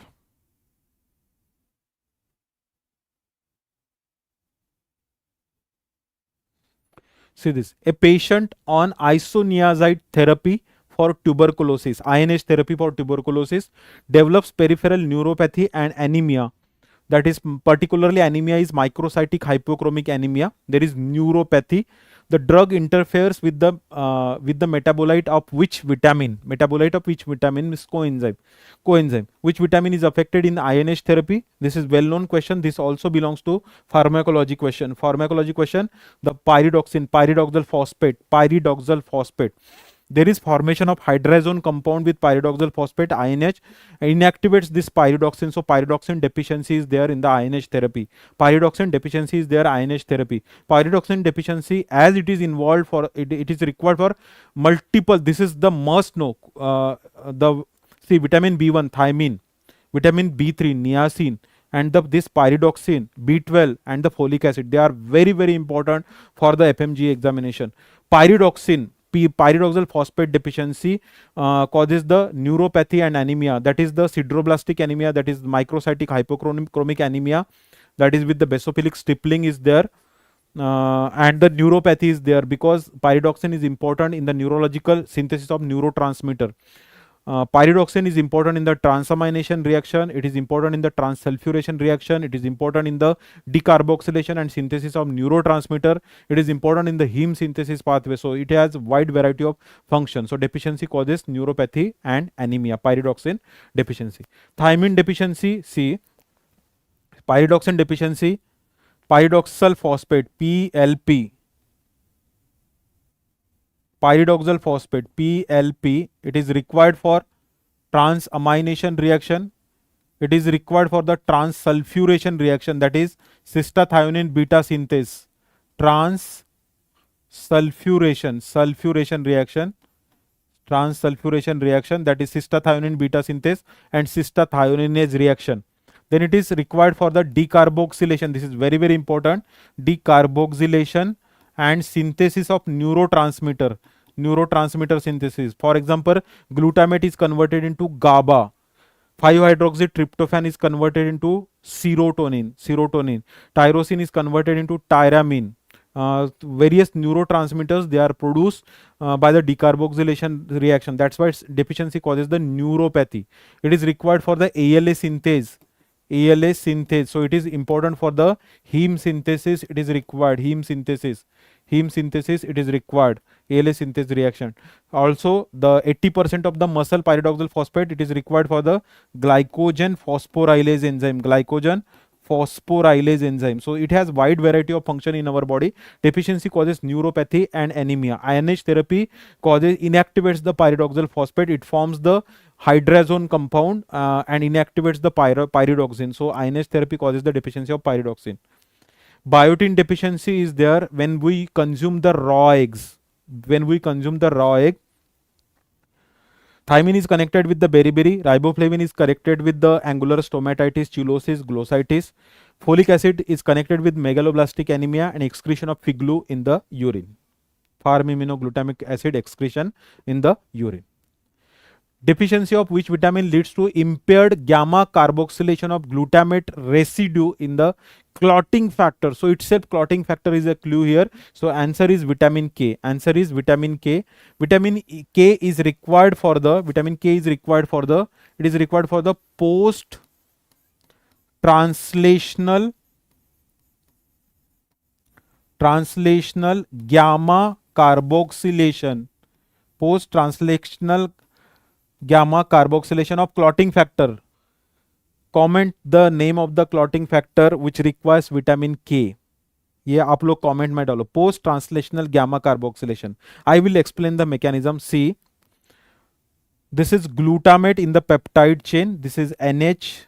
This is CH. This is CO. NHCHCO. Then this is peptide. This is peptide. Complete peptide. Now this is alpha carbon. This is beta carbon. And this is gamma carbon. This is gamma carbon. And there is carboxyl group is attached here. This is carboxyl group. This is glutamate. This is glutamate in the clotting factor. Glutamate in the clotting factor. With the help of vitamin K, there is post translational gamma carboxylation, and this molecule, it is converted into this molecule. This is peptide chain. This is NHCHCO. NHCHCO. This is peptide. This is alpha carbon. This is beta carbon, and this is gamma carbon. To this gamma carbon there is attached carboxyl group because of the carboxylation. Vitamin K dependent gamma carboxylation. To this is alpha, this is beta, this is gamma. So this is known as gamma carboxylation of clotting factor. Vitamin K dependent carboxylation. Vitamin K dependent carboxylase is there. So this is CO2 with the vitamin K dependent carboxylation. Additional carboxyl group is added to the gamma carbon of the glutamate. This is converted into gamma carboxyglutamic acid. This is converted into gamma carboxyglutamic acid, which gives additional negative charge to this clotting factor. Which clotting factors? See, just wait. Yes, correct. 2, 7, 9, 10. 10, 9, 7, 2. Hi, Greeti. It is very difficult to remember 10, 9, 7, 2. Okay, yes, 2, 7, 9, 10 correct. 2, 10, 9, 7, 2 is also correct, but it is this sequence is very difficult to remember. So this is gamma, and because of this, calcium can easily attach with this. Calcium can form complex. The calcium form the positively charged calcium ion. Calcium is also a clotting factor 4. Calcium form complex with this gamma carboxyglutamic acid in the clotting factor 2, 7, 9, 10. In the clotting factor 2, 7, 9, 10. This is active clotting factor 2, 7, 9, 10 by the gamma carboxylation. It forms complex with the calcium. This is responsible for conversion of prothrombin into thrombin. Prothrombin into thrombin and the clotting process. In the vitamin K deficiency, there is affected coagulation and bleeding is there. Prothrombin time increases. Vitamin C deficiency causes delayed wound healing, red rash or petechial hemorrhages is there because of the collagen is affected in the vitamin C deficiency. Vitamin C is required for the hydroxylation process. Vitamin E is having the antioxidant role because of the 6-hydroxychromene ring in the alpha tocopherol. So it is important for the maintenance of the RBC membrane and neuronal membrane. RBC and neuron membrane maintenance के लिए vitamin E लगता है. Vitamin B2, it is FAD FMN is a coenzyme form. The deficiency, it causes a riboflavinosis, that is the glossitis, cheilosis, angular stomatitis, circumcorneal vascularization is there in the vitamin B2 deficiency. So here vitamin K is very, very important. 55 microgram is the requirement of vitamin K, which is there. K1 is there in the vegetable sources, specifically spinach. K2 is there in the food of animal origin, which is synthesized by the intestinal microflora, and K3 is the synthetic water soluble form. K3 is the synthetic water soluble form. Now next question, conversion of homocysteine to methionine requires which enzyme? Homocysteine to methionine requires which enzyme? See, homocysteine. So this is methionine metabolism. See this is methionine. This is methionine. This methionine, it is converted into S-adenosyl methionine. S-adenosyl methionine. This is with the help of methionine adenosyl transferase enzyme. With the help of methionine adenosyl transferase enzyme. This is with the help of methionine adenosyl transferase enzyme. It is converted into S-adenosyl methionine. This is the active form of the methionine. This S-adenosyl methionine, it is converted into S-adenosyl homocysteine. In this reaction, the acceptor, methyl group acceptor is there, which is converted into methylated product. For example, norepinephrine is converted into epinephrine by accepting the accepting the methyl group. So accepting the methyl group, norepinephrine is converted into epinephrine. SAM is converted. SAM is the universal methyl group donor. This is universal methyl group donor. Methyl group donor, SAM, universal methyl group donor. S-adenosyl methionine, active form of the methionine is there, S-adenosyl methionine. SAM is the active methyl group donor, and the phosphoadenosine phosphosulfate, PAPS, is the active sulfate group donor. Okay, focus on the simple things rather than the complicated thing. You will get the questions, 90% questions from the simple basic syllabus, your general syllabus, and the 10% will be the complicated bouncers will be there. Okay, so methionine, by the methionine adenosyl transferase, is converted into S-adenosyl methionine. This S-adenosyl methionine is converted into S-adenosyl homocysteine. This S-adenosyl homocysteine, it is converted into homocysteine. It is converted into homocysteine, and this homocysteine is converted into it is converted into methionine. Now what was question? Conversion of homocysteine to methionine. Homocysteine to methionine require which enzyme? So here enzyme required is methionine synthase. Methionine synthase. For this methionine synthase, vitamin B12 is required. For this vitamin B12 is required for the methionine synthase. And in this reaction,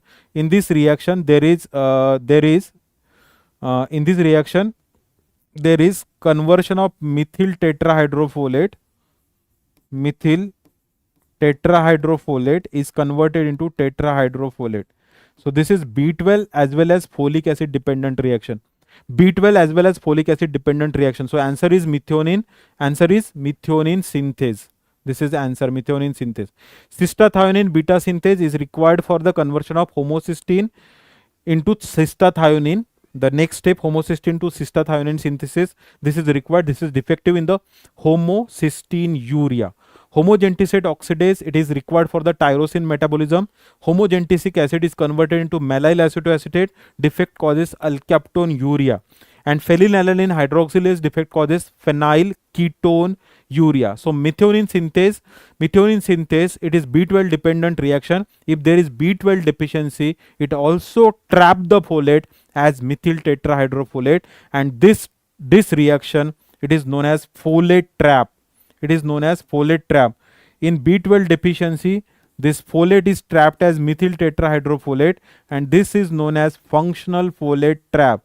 Though folate is available as methyl tetrahydrofolate, there is no other use of this methyl tetrahydrofolate. That's why it is known as functional folate trap. That's why B12 deficiency also causes megaloblastic anemia. Mainly megaloblastic anemia, it is because of the folate deficiency. But B12 deficiency causes the folate deficiency, and that results in the megaloblastic anemia. So this both B12 and the folic acid, it is very, very important topic. Methionine synthase. Which molecule is required for transport of long chain fatty acid into mitochondrial matrix for beta oxidation? I will go little deeper in this question because this is recently one or two recent paper INICT, NEET PG, also FMG. There is question on this topic, so I will go deeper in this topic. Now see, the answer is carnitine. All of you know that carnitine is required for the beta oxidation of fatty acid, and carnitine acyl transferase 1 is the rate limiting enzyme for the beta oxidation of fatty acid. Carnitine shuttle system. This system is known as carnitine shuttle system. Now see, this is membrane. This is outer mitochondrial membrane. This is known as outer mitochondrial membrane. And this is inner mitochondrial membrane. This is inner mitochondrial membrane. And this is matrix side. This is outer side. This is matrix. This is matrix. This is inner membrane, inner mitochondrial membrane, and this is outer membrane, outer mitochondrial membrane. So don't skip this topic. This is easy, not difficult. So this is beta oxidation. Beta oxidation of fatty acid occurs in 3 plus 4 steps. 3 steps matlab kaun se? The activation of fatty acid is there. Then second one is the transport across the inner mitochondrial membrane. And third is the beta oxidation proper. Beta oxidation proper, it is having the 4 important steps: oxidation, hydration, oxidation, cleavage. Once again, oxidation, hydration, oxidation, cleavage. These are the steps in the beta oxidation proper. Now see, first in this beta oxidation of fatty acids, they are converted into acyl coenzyme A. They are converted into acyl coenzyme A. This is known as activation of fatty acid. This utilizes 2 high energy phosphate bond. 2 high energy phosphate bond. So here ATPs they are required. ATPs are required, and this enzyme which is there in the outer mitochondrial membrane. This enzyme is known as acyl coenzyme A synthetase. Acyl coenzyme A synthetase, also known as thiokinase. This enzyme, ये कौन सा enzyme है? This is the first enzyme. This is, we'll write name here. This enzyme is known as acyl coenzyme A synthetase. या तो thiokinase is also there. Acyl coenzyme A synthetase. This enzyme is known as acyl coenzyme A synthetase. Now this acyl coenzyme A, it is transported across this outer mitochondrial membrane. Acyl coenzyme A. This is transported across this acyl coenzyme A, and with the help of this enzyme, that is carnitine acyl transferase 1. Carnitine acyl transferase 1. This is converted into, this combines with the carnitine. It is converted into acyl carnitine. This is transported across this translocase. This is the transporter. This acyl carnitine is transported into the mitochondrial matrix. Acyl carnitine. And in the mitochondrial matrix, this acyl carnitine, again it is acted upon by the important enzyme. That is, this enzyme is known as, this is in the inner mitochondrial membrane. This enzyme is known as carnitine acyl transferase 2. This converts this acyl carnitine into carnitine plus acyl coenzyme A. Carnitine plus acyl coenzyme A, and now this as activated acyl coenzyme A, we will go for the beta oxidation of fatty acid. This carnitine transported back into the intermembrane space, which combine with the acyl coenzyme A to form acyl carnitine. So remember this. So see the location. This first acyl coenzyme A synthetase, also known as thiokinase, it is there in the outer side of outer mitochondrial membrane. Carnitine acyl transferase 1, it is there in the inner side of outer mitochondrial membrane. Then this is translocase. This is known as translocase, which is responsible for the translocation. Translocase. This is responsible for translocation of acyl carnitine across the inner mitochondrial membrane. Once it is in the matrix side, acyl carnitine is converted into acyl coenzyme A plus carnitine with the help of carnitine acyl transferase 2. So there are, see, first, second, third, and fourth. First, second, third, and fourth. Thiokinase, carnitine acyl transferase 1, translocase, and carnitine acyl transferase 2. So this is how this mechanism occurs. So here answer is carnitine shuttle system, which is required for transport in the beta oxidation pathway. And the rate limiting enzyme is carnitine acyl transferase 1. Rate limiting enzyme is carnitine acyl transferase 1. A prolonged fasting state increases production of ketone bodies. Which organ primarily produces ketone bodies? This is very easy question. Just try to answer this question. Try to answer this question. Just a minute.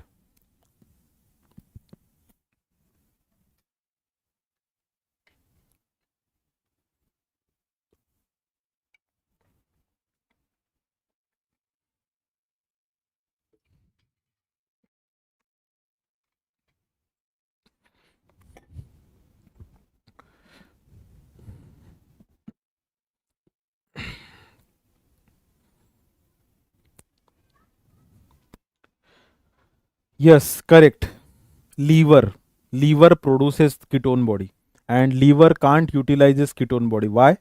Because there is absence of enzyme thiophorase. Thiophorase, that is also known as coenzyme A transferase, which is absent in the liver. So liver can't utilize the ketone body. So liver, in the mitochondria of the liver, ketone body production occur. The starting molecule for the ketone body production is the acetyl coenzyme A. Acetyl coenzyme A. Two molecules of acetyl coenzyme A forms the acetoacetyl coenzyme A. Acetoacetyl coenzyme A. Third molecule condenses. Third molecule of acetyl coenzyme A condenses to form hydroxy methyl glutaryl coenzyme A, and this enzyme is the rate limiting enzyme, that is HMG coenzyme A synthase. HMG coenzyme A synthase. This is rate limiting enzyme of this ketone body synthesis. So this occurs in the mitochondria of liver. Hydroxy methyl glutaryl coenzyme A, it is by the removal of one acetyl coenzyme A. This is converted into acetyl coenzyme A. This is converted into acetoacetate. And this acetoacetate, this is known as primary ketone body. It is converted into acetone and beta hydroxybutyrate. These are known as secondary ketone body. Acetone and beta hydroxybutyrate. Beta hydroxybutyrate, it is having the hydroxyl group. It is the keto group is not there, so it will not give you the Rothera's test positive. Beta hydroxybutyrate is the most common ketone body. 80% of the ketone body in the pathological condition, that is in the diabetic ketoacidosis and starvation. So liver, mitochondria of liver produces ketone body but can't utilize this ketone body because of the absence of thiophorase enzyme. Okay. So this is answer is liver. Ketone bodies, they are utilized by the extrahepatic tissue, that is skeletal muscle, heart, brain in the starvation. Starvation utilizes the and the renal cortex. Utilizes the ketone bodies. Which enzyme is directly inhibited by cyanide poisoning?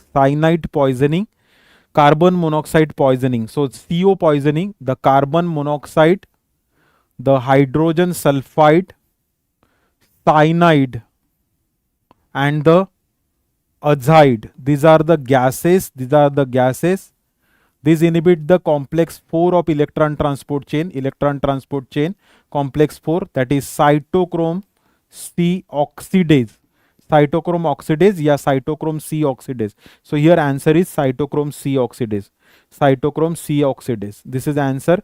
These are the cytochrome C oxidase inhibitors are carbon monoxide, hydrogen sulfide, cyanide, azide, complex 4 of electron transport chain. This is complex 1. This is denadase dehydrogenase. This is a complex 1 of electron transport chain. It is inhibited by rotenone, mainly the insecticide, fish poison, rotenone. Also pericidin,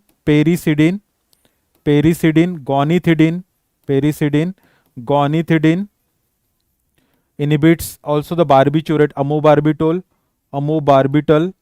barbital, secobarbital will inhibit this complex 1 of electron transport chain. Succinate dehydrogenase, this is complex 2 of electron transport chain. It is inhibited by malonate, by the competitive inhibitor malonate. Then it is inhibited by the phenyl trifluoroacetone, that is phenyl trifluoroacetone. Then the carboxine, these are the inhibitors of the complex 2 of electron transport chain. And the ATP synthase, it is inhibited by the FO unit, it is inhibited by the oligomycin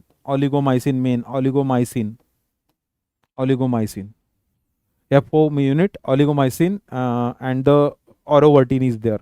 So these are the inhibitors, important inhibitors, complex 4 of electron transport chain. It is inhibited by the gases. Which buffer system is the most important extracellular buffer system? Extracellular, intracellular compartment. The bicarbonate buffer system, the bicarbonate to the carbonic acid H2CO3, the ratio is 20:1. So because of the high in quantity, this is major extracellular buffer.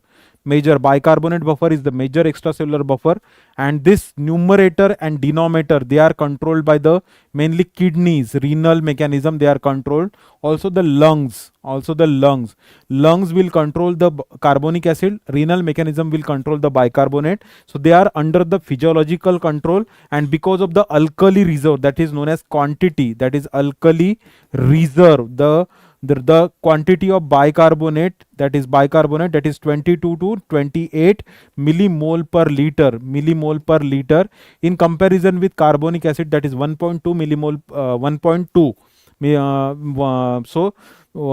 Because of this alkali reserve, the bicarbonate buffer is the major extracellular buffer, and the pKa value of this bicarbonate buffer, it is 6.1.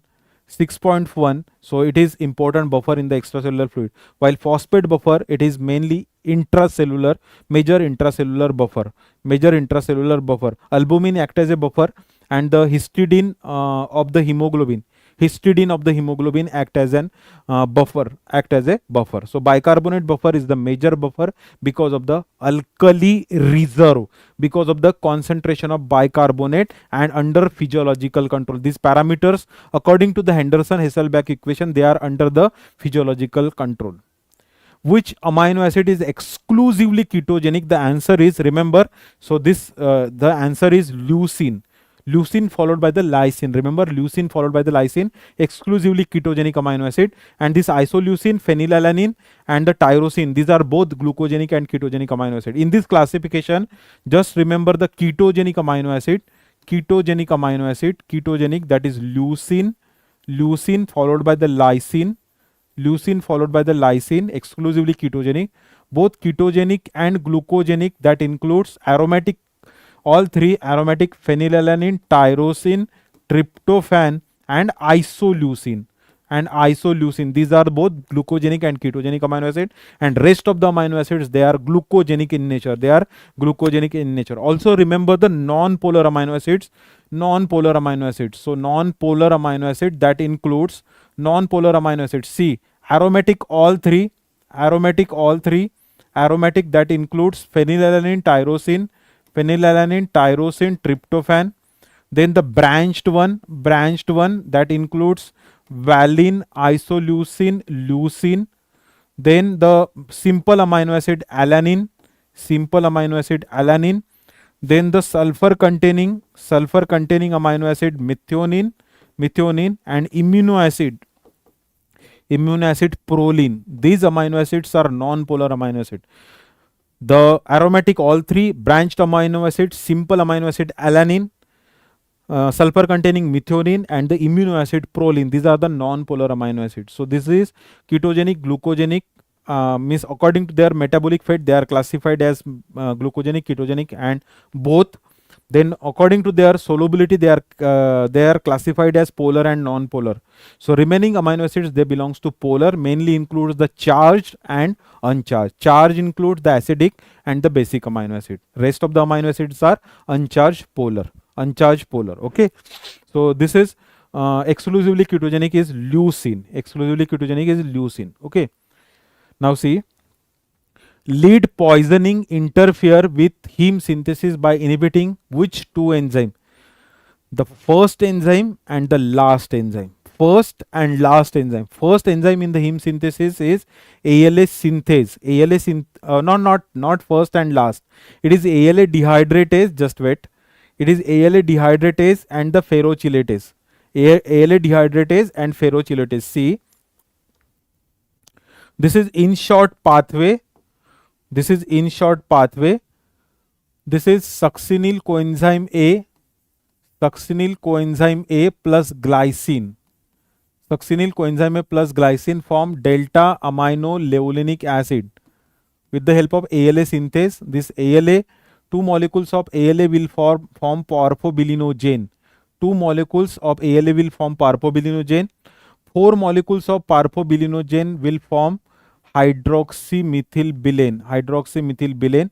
This hydroxymethylbilane, it is converted into uroporphyrinogen 3.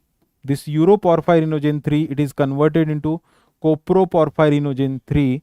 Coproporphyrinogen 3, it is converted into protoporphyrinogen 3. See, there is one mnemonic. Some great doctors palpate heart undercover, produces pure protoporphyrin 9 heme produces pure heme. Some great doctor palpate heart undercover, produces pure heme. So this is heme synthesis pathway. Heme synthesis pathway. In short, this is ALA synthase. ALA synthase which requires pyridoxal phosphate. It requires pyridoxal phosphate. ALA synthase. This is ALA dehydratase. There is removal of two water molecule. There is removal of two water molecule. This is ALA dehydratase. ALA dehydratase. And this is heme synthase. This is heme synthase. Also another name is heme synthase. Also another name is ferrochelatase. Ferrochelatase. So these two enzymes, they are blocked by the lead. So this ALA dehydratase, it is inhibited by the lead. It requires zinc. It is cofactor is zinc, but it is inhibited by the lead, and it is also inhibited by the lead. Lead inhibit this heme synthase. So this enzyme ferrochelatase and ALA dehydratase,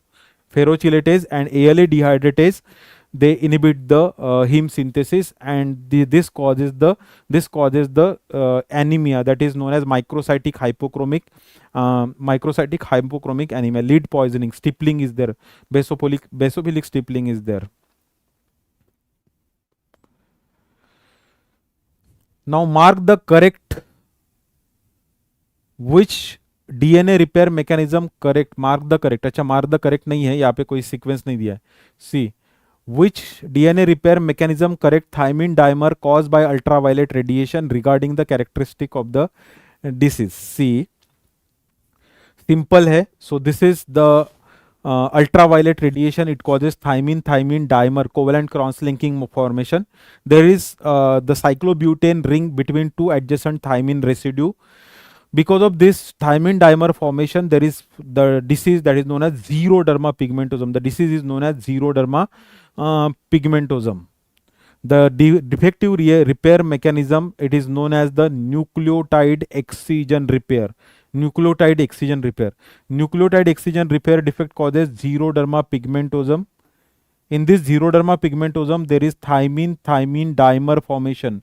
UV light induced thymine dimer formation. If it is not repaired, it leads to the condition that is known as zero. So that known as zero matlab dryness. Xeroderma, derma matlab skin. Xeroderma pigmentosum, increased pigmentation. pigmentosum, xeroderma pigmentosum. 1000 time risk of cancer, risk of getting cancer on sun exposure. Cancer on sun exposure, it causes basal cell carcinoma, it causes basal cell carcinoma, squamous cell carcinoma, melanoma. There is increased risk of cancer. There is multiple freckles on sun exposed part of the body. UV light induced thymine dimer formation. They are covalent cross-linking between two adjacent thymine molecule. There is cyclobutane ring in between two thymine residue. It is repaired by the mechanism that is known as nucleotide excision repair. If it is defective, it leads to the condition that is known as xeroderma pigmentosum. Mismatch repair, fault in the mismatch repair causes hereditary non-polyposis colon cancer. Cancer in the multiple parts of the body, colon, rectum, endometrium, these are primarily involved. Familial condition, autosomal dominant condition, family is involved, generations are involved. Very few polyps are there or no polyp is there, and there is cancer that is known as hereditary non-polyposis colon cancer, also known as Lynch syndrome. So these two are very important. One is xeroderma pigmentosum and HNPCC. Family is involved, generation involved. There is cancer. There is cancer below the age of 50 years. Lynch syndrome or HNPCC. Homologous recombination causes multiple diseases. See this table from the Harper. The important things: the non-homologous end joining defect causes severe combined immunodeficiency. Both B cell and T cell are defective, causes recurrent infection. SCID was the disease on which the first time gene therapy was tried. Homologous recombination defect causes the using the homologous part of the sister chromatid, the recombination, the repair is done. If there is fault in the homologous recombination, it causes ataxia telangiectasia like disorder, Bloom syndrome, Fanconi anemia, or the breast cancer susceptibility is there in the if there is defect in the homologous recombination. UV light induced thymine dimer formation. In the UV light induced thymine dimer formation, UVB rays, ultraviolet light, there is if it is not repair, if this dimer is not repair, it causes it is not repair by the nucleotide excision repair, it causes the xeroderma pigmentosum, and there is 1000 time risk. There is multiple freckles on sun exposed part of the body, followed by the blistering skin lesions, and this leads to the certain cancers. Basal cell carcinoma, squamous cell carcinoma, melanoma can be there in the xeroderma pigmentosum. Then base excision repair is related with mute YH associated polyposis. This is very rare. And if there is fault in the mismatch repair, which repairs the mismatch base, if incorrect base is added, suppose against the guanine there is always cytosine, if the against guanine there is thymine is added, so this thymine becomes the mismatch base, and this is repaired by the methyl directed mismatch repair mechanism. If there is fault in the mismatch repair, it causes hereditary non-polyposis colon cancer, autosomal dominant condition characterized by multiple cancer in the multiple part of the body, particularly colon, rectum, endometrium, the ovaries, these are involved.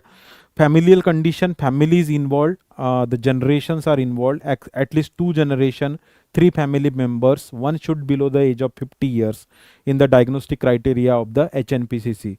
There is microsatellite instability, which is detected by the immunohistochemistry. Microsatellite instability, which is detected by immunohistochemistry. So this table is very important. So nucleotide excision repair, it is connected with the xeroderma pigmentosum, nucleotide excision repair defect, and the mismatch repair defect, it is connected with the hereditary non-polyposis colon cancer. Okay. Now, a child develops severe hypoglycemia After ingestion of fruit juices, accumulation of fructose 1-phosphate is noted.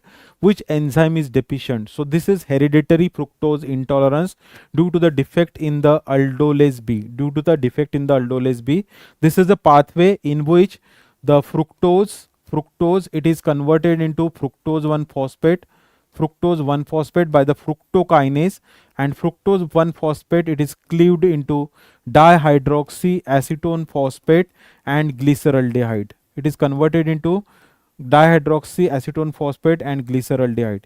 There is block in this conversion. Aldolase B, if aldolase B is defective, this causes block in this reaction. There is increased level of fructose 1 phosphate. Fructose 1 phosphate, this particularly occurs in the weaning period. Weaning period, when there is gradual introduction of the adult food, अन्नप्राशन जब करते हैं, that affect the child. If there is deficiency of aldolase B, it causes the severe symptoms. So it is when the sucrose or fructose rich diet is given. There is accumulation of fructose 1 phosphate which inhibit the glucose metabolism, which inhibit the glycogenolysis, and inhibit the gluconeogenesis. So there is hypoglycemia. Increase this fructose 1 phosphate affect the liver, capacity of liver for the uptake and conjugation of bilirubin. So there is increase in the unconjugated bilirubin.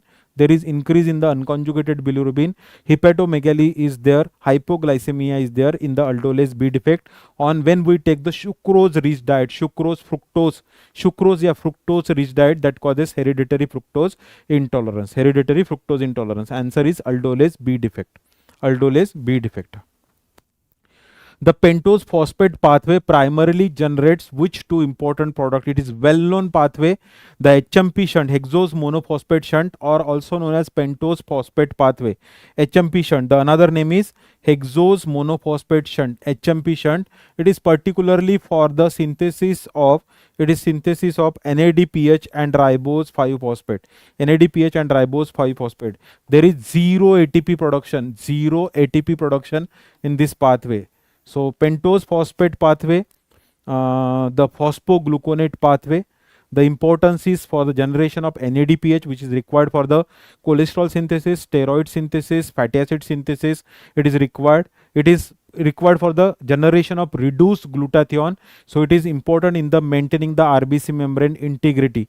NADPH deficiency is there in the G6PD deficiency. So person is prone for the drug-induced hemolytic anemia, specifically primaquine dapsone therapy in the G6PD individual. Ribose 5-phosphate, it is also generated in the reversible phase of the HMP pathway. It occurs, the generation of ribose 5-phosphate occurs in all cells of the body, while this generation of NADPH only in the oxidative phase occurs. It is in the certain tissues where the reductive biosynthesis, that is steroid, fatty acid, and the cholesterol synthesis is predominant, particularly liver, adrenal cortex, adipose tissue, lactating mammary gland, testes and gonads. This NADPH synthesis occur in the oxidative phase, while ribose 5-phosphate in the reversible non-oxidative phase occurs. This is HMP shunt, also known as pentose phosphate pathway, the important source of NADPH, which is required for the antioxidant mechanism, protects the RBC membrane from the hemolysis. Which hormone promotes the dephosphorylation and activation of glycogen synthesis? Mainly synthesis occurs in the well-fed state under the influence of insulin. Remember this, insulin is anabolic hormone. Insulin promotes the synthesis. Lipid synthesis, glycogen synthesis, and the protein synthesis. It is promoted by the insulin. So dephosphorylated states, the enzymes which are active in the dephosphorylated state, it includes glycogen synthase. This is under the influence of insulin. It is glycogen synthase, that is glycogenesis enzyme, glycogen synthase. Then acetyl coenzyme carboxylase, ACC, fatty acid synthesis, acetyl coenzyme carboxylase. Then pyruvate dehydrogenase complex, PDH complex. Then HMG coenzyme A reductase, cholesterol biosynthesis. cholesterol biosynthesis, glycolysis enzyme. Glycolysis enzymes, they are active in the glycolysis enzymes, they are active in the dephosphorylated state under the influence of the insulin. So these are the enzymes active in the dephosphorylated state.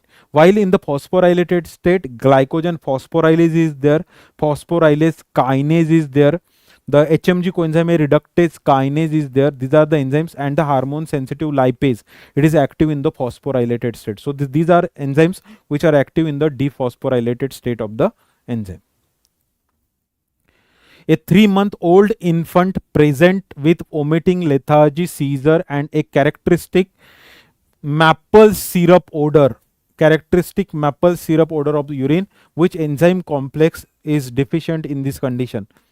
This is the condition because of the branch chain alpha ketoacid dehydrogenase. There is increased level of branch chain mosquito acid and the amino acid that causes maple syrup like smell. The leucine is the toxic leucine, high leucine content and corresponding keto acid is mainly responsible for this symptoms, the neurological manifestation, intellectual disability. There is boxing, bicycling posture because of the increase in the muscle tone and hypotonia, followed by the flaccidity. Hypotonia is there. The accumulated keto acids and their branch chain amino acids are there in the maple syrup urine disease. Intellectual disability is there. Early age involvement is there. The keto acids can give the DNPH test positive, also gives the Rothras test also positive. Keto acids are there. The pathway mainly valine. See, this is valine, leucine, and the isoleucine. These are the amino acid. First, these amino acids are then converted into alpha keto acid by the transamination reaction. This is transamination reaction that requires pyridoxal phosphate, and these alpha keto acids, they are acted upon by the branch chain keto acid dehydrogenase. This is enzyme. This is branch chain keto acid dehydrogenase, which requires 5 coenzyme as PDH complex. So it requires B1, B2, B3, B5 and the lipoic acid. So branch chain keto acid dehydrogenase, this alpha keto acids, they are converted into acyl coenzyme A. Now this this defect, branch chain keto acid dehydrogenase, causes the maple syrup urine disease. It is composed of E1, E2 and E3. It is multi-enzyme complex composed of E1, E2, E3, and it requires 5 coenzymes. That is the thymine pyrophosphate, FAD, NAD, the coenzyme A, and the lipoic acid. These are the 5 coenzymes required for this branch chain keto acid dehydrogenase. E1, E2, E3, it includes branch chain keto acid decarboxylase first, then dihydrolipoyl transacetylase and dihydrolipoyl dehydrogenase, like that of the pyruvate dehydrogenase complex. So this is branch chain alpha keto acid dehydrogenase defect, which causes the maple syrup urine disease. Branch chain amino acid defect of branch chain amino acid metabolism. Which amino acid serves as the precursor of nitric oxide? This is very well known question, the repeated MCQ PYQ for the FMGE examination. So this is the arginine causes the nitric acid synthesis.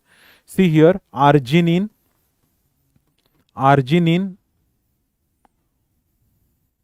will give you nitric oxide. It will give you nitric oxide, arginine plus citrulline. Nitric oxide plus citrulline. So NADPH is required for this. This is known as, this is nitric oxide NOS synthase. This is NOS synthase, which requires 6 coenzymes,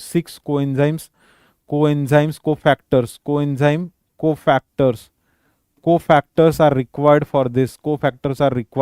So that includes NADPH is required, the FMN is required, FMN FAD is required, then heme is required, O2 is required, and one more thing is required, heme, O2 and BH4, tetrahydrobiopterin is required. Tetrahydrobiopterin. These are the coenzyme required for NOS synthesis. So arginine is converted into nitric oxide plus citrulline. So nitric oxide act through the cyclic GMP, and it is vasodilator. There are three isoenzymes for this nitric oxide synthesis. Endothelial is important in the vasodilation. So neuronal is there, endothelial is there, and one more is there. I don't remember the third one, but arginine is converted into nitric oxide. Okay. So this is,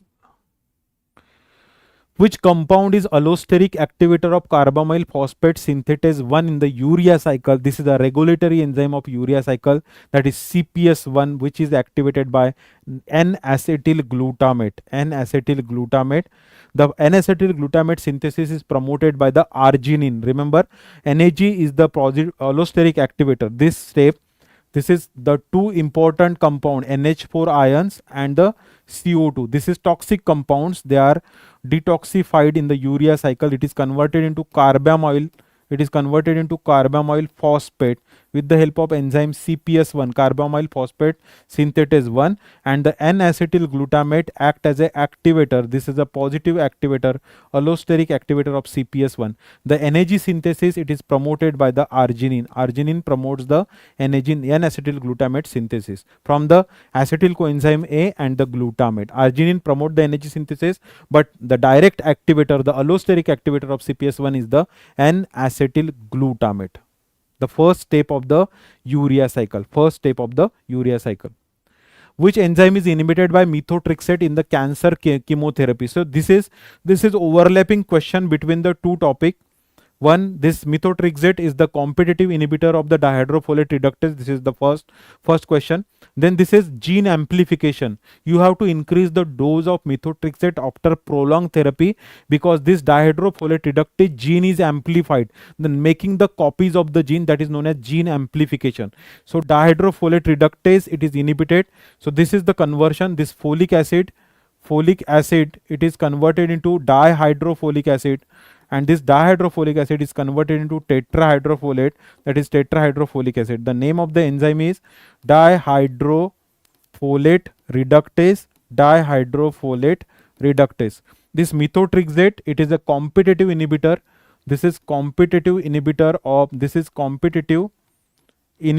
If you Google the structure of folic acid and methotrexate, only one difference is there. Rest of the structure is same. So this is competitive inhibitor of folic acid, inhibit the enzyme dihydrofolate reductase by the competitive inhibition. This is the anti-metabolite used in the cancer therapy, but after prolonged therapy you have to increase the dose of methotrexate because the gene is amplified. So this is example of gene amplification.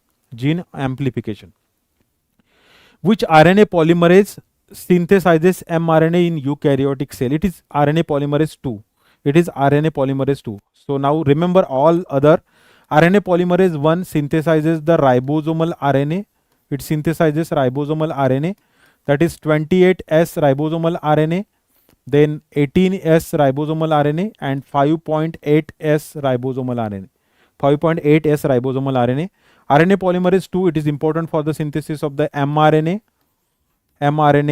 Then small nuclear RNA, most of the small nuclear RNA, then long non-coding RNA, and the micro RNA, which degrades the messenger RNA. It is responsible. RNA polymerase 2. RNA polymerase 3 for tRNA. It is tRNA.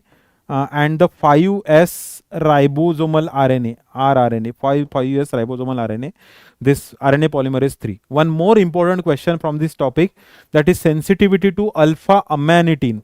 The alpha amanitin, this is a toxin.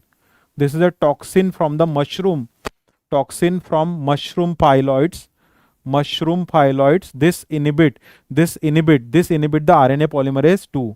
RNA polymerase 2. So RNA polymerase 2, it is inhibited by the alpha amanitin, while it is the RNA polymerase 1, rRNA, it is R resistant, it is resistant, and the RNA polymerase 3 is having the intermediate sensitivity. But this RNA polymerase 2, it is inhibited by the alpha amanitin, the mushroom toxin, So RNA polymerase, 3 different types of the RNA polymerase in the eukaryote, RNA polymerase 1, 2 and 3. This is once again the important favorite PYQ. Which histone modification is generally associated with increased gene transcription, means increased gene expression. So remember this mnemonic acetylation of the lysine residue in the histone tail. Acetylation increases, see, acetylation increases or acetylation accelerate the gene regulation, gene expression, increases the gene expression. Acetylation of lysine in the histone tail. This acetylation of lysine in the histone tail decreases the positive charge on the lysine, and that causes the decreases the interaction with DNA. Make the DNA available for the transcription. Makes DNA available for the transcription. All of you know that euchromatin, this is euchromatin bolte isko, euchromatin means easily available DNA, remember this, easily, euchromatin means easily available DNA for the transcription. If DNA is easily available, it is the gene transcription, gene regulation of gene expression will increase, associated with increased gene transcription. Acetylation accelerate. If acetylation accelerate, then deacetylation will inhibit or decreases the gene expression. Methylation mutes matlab silences the gene transcription. Methylation mutes, remember, methylation of particularly cytosine in the CG rich promoter region, silences or methylation mutes, remember, methylation mutes gene expression, means decreases gene expression. Acetylation accelerate, methylation mutes gene expression. This is epigenetic modification. This is acetylation of lysine residue in the histone tail decreases the positive charge on the lysine, and that decreases the DNA histone interaction, makes the DNA available for the transcription, so increases the gene expression. Methylation of cytosine residue in the CG island of the promoter region mutes or methylation silences the gene expression, while histone methylation can increase or decreases the gene expression. Histone phosphorylation, this causes the condensation and the heterochromatin formation. Heterochromatin means highly packed, chromatin highly packed. Heterochromatin, highly packed, condensed chromatin. So condensed chromatin means decreases the gene expression. Euchromatin, easily available chromatin, means increases the gene expression. Very, very important, frequently asked MCQ. A newborn develops jaundice on the second day of life. Laboratory finding shows elevated unconjugated bilirubin. With normal liver enzyme, which enzyme immaturity is responsible? Here answer is UDP glucuronil transferase, which is responsible for the conjugation. So neonate, it is having the low activity of UDP glucuronil transferase because of the immature liver. And rapid hemolysis, there is jaundice on second or third day of life. If it is within 24 hours, it is known as pathological jaundice. Pathological jaundice. So which enzyme is defective in the newborn? It is UDP glucuronil transferase. The decreased activity of this enzyme and increased hemolysis causes the increase in the unconjugated bilirubin, that is in the neonatal physiological jaundice. Bilirubin can go up to 12-14 milligram per deciliter, specifically unconjugated bilirubin. A chronic alcoholic present with confusion, ataxia and ophthalmoplegia. This is the typical symptoms, that is global confusion, ophthalmoplegia, ataxia, GOA, Wernicke's encephalopathy. RBC transcriptase activity is decreased. Which biochemical defect is responsible? RBC transcriptase, it is the thymine status, vitamin B1 status. It is to measure the vitamin B1 status. So this is Wernicke's encephalopathy. It is there in the malnutrition. It is there in the prolonged starvation, it is there in the chronic alcoholic. This deficiency causes the Wernicke's encephalopathy and Korsakoff psychosis. So Goa MP, memory loss and psychosis. Confabulation is there. Confabulation is recreation of the memory, false memory, recreation of the false memory is there. So this is Wernicke's encephalopathy, and this is Korsakoff psychosis. Which of the biochemical defect is responsible? So deficiency of thymine pyrophosphate, deficiency of thymine pyrophosphate is there. So this is the vitamin B1 deficiency causes the dry beriberi, wet beriberi, and infantile beriberi, and the chronic deficiency for the for the chronic duration of time causes the severe deficiency causes the Wernicke's-Korsakoff syndrome, specifically in the alcoholic, in the malnutrition, in the prolonged starvation. Also hyperemesis gravidarum, there is Wernicke's-Korsakoff syndrome or Wernicke's encephalopathy is there. In the treatment, before giving the glucose, you have to administer the thymine, because if you give the glucose, that worsens the thymine deficiency, that worsens the neurological manifestation. So deficiency of thymine pyrophosphate, TPP is there. Thymine pyrophosphate deficiency, TPP deficiency, it is checked by the thymine status of the body, RBC transcriptolase activity. B2 status, it is checked by RBC glutathione reductase activity. Vitamin B6 deficiency, it is checked by the xanthoronate excretion in the urine. B12 deficiency, it is methyl malonic acid in the increased methyl malonic acid level, and the B9 deficiency, that is FIGLU excretion in the urine. So deficiency of thymine pyrophosphate is there. See, serum protein electrophoresis patient with multiple myeloma most commonly shows which pattern? This is the pattern shown in the multiple myeloma. See this, the yellow color is the multiple myeloma. This is albumin, alpha 1, alpha 2, beta and gamma. There is sharp M band in the gamma globulin region. This sharp M band is there because of the production of the particular single type of the immunoglobulin. Particularly mainly of IgG type, mainly IgG single cell, because of monoclonal antibodies they are produced. So there is sharp M band in the gamma globulin region, in the multiple myeloma. So there is narrow monoclonal spike in the gamma region. This is seen in the multiple myeloma. Also there is classical heat coagulation test. There is coagulum formation in between 40 to 60 degrees centigrade. If you heat the urine sample, you will get the coagulum in between the 40 to 60. If the temperature goes above 60, the coagulum disappear. Once the urine becomes in the temperature in this range 40 to 60, then again coagulum appear. This is because of the proteins, that is Benz-Jones proteins in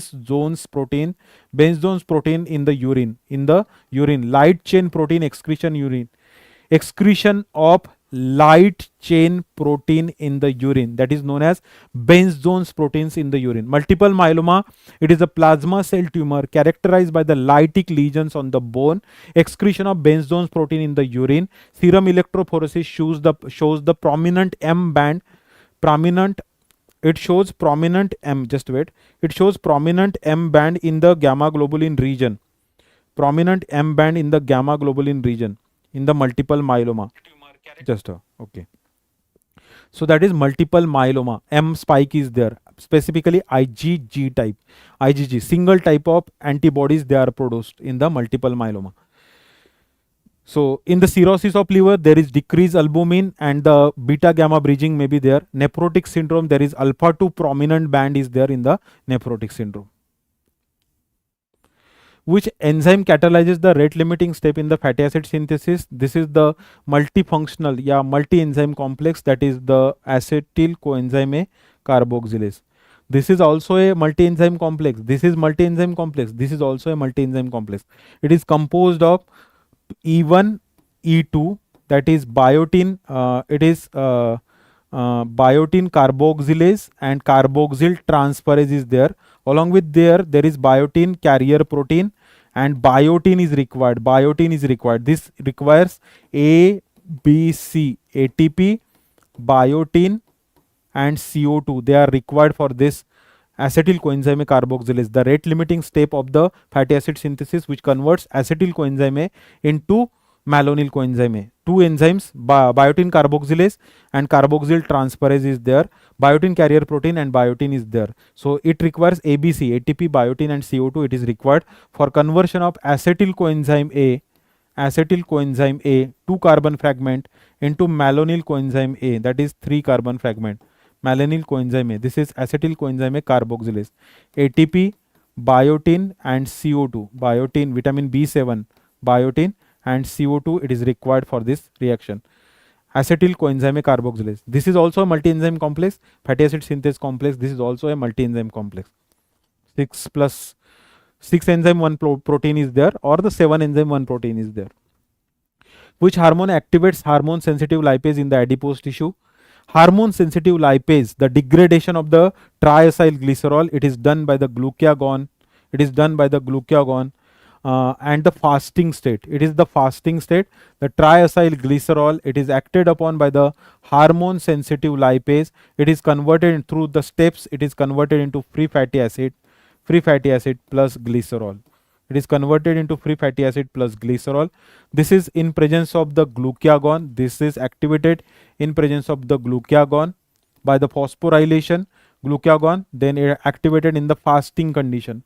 Fasting condition, starvation, glucagon is there, hormone sensitive lipase is activated, causes the degradation of sequential degradation of triacyl glycerol, removal of the free fatty acid occur, first, second and the third fatty acid it is removed, and this is TAG is degraded with the help of glucagon. So it is active in the phosphorylated state in presence of glucagon and in the fasting state, hormone sensitive lipase, adipose tissue metabolism. Which lipoprotein is responsible for reverse transport of cholesterol?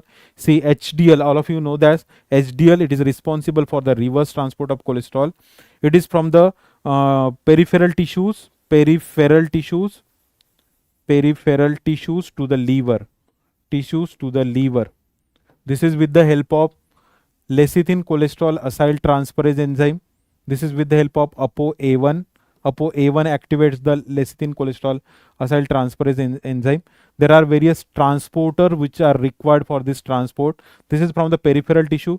Cholesterol, it is transported to the HDL core with the help of the transporter. These transporters, they are known as ABC, A1, ABC G1, ATP binding cassette transporter A1, G1, SRB1, scavenger receptor B1. Cholesterol is transported to the HDL core. The esterification of cholesterol occur and HDL discoidal chapka hua HDL, it is converted into spherical HDL and it is responsible for transport of cholesterol from peripheral tissue to the liver. For this, PUFA is required, polyunsaturated fatty acid is required for the esterification of cholesterol into cholesterol ester. The ApoA1 is required, which activates the lecithin cholesterol acyl transferase. Lecithin cholesterol acyl transferase is required for the addition of acyl group, as addition of this fatty acid to the cholesterol. And this nascent chapka hua HDL, discoidal HDL is converted into spherical by incorporation of this cholesterol into the HDL core, and the cholesterol is transported from peripheral tissue to the liver. So this is the cardioprotective. LDL transports the cholesterol from liver to the peripheral tissue. VLDL, it is for the endogenous TG transport. Endogenous matlab endogenous triacyl glycerol transport means liver to the tissue, liver to the peripheral tissues, liver to the periphery. Chylomicron, it is for the TAG transport. It is from intestine, matlab dietary TG, that is exogenous TG, intestine to the muscle and adipose tissue means peripheral tissue. Periphery means muscle, adipose tissue, peripheral tissue. So this is triacyl glycerol. Chylomicron, site of synthesis is the intestine. So it carries the TG which is synthesized in the intestine, or the dietary TG, it is carried with the help of chylomicron. The endogenous TG which is produced in the liver, it is carried with the help of endogenous TG, it is carried with the help of VLDL. And HDL in the reverse direction, LDL, it carries the cholesterol, cholesterol from liver to the tissues, to the tissue. This is known as bad cholesterol, LDL cholesterol. HDL is known as the good cholesterol, cardioprotective good cholesterol. Which hormone primarily act through a receptor tyrosine kinase mechanism? The well-known example is the insulin. Insulin and insulin-like growth factor, it acts through the tyrosine kinase activity. Other hormones are also there. So growing epic, remember, growing epic, this is the mnemonic, epic. So it is growth hormone, it is erythropoietin, erythropoietin, poietin, prolactin, prolactin, insulin, insulin. It is kinase, through the kinase. They are active through the kinase, and various growth factors are there. Insulin like growth factor, fibroblast growth factor, epidermal growth factor. These growth factors, they act through receptor tyrosine kinase activity. Intrinsic receptor tyrosine kinase activity is there, insulin and insulin like growth factor.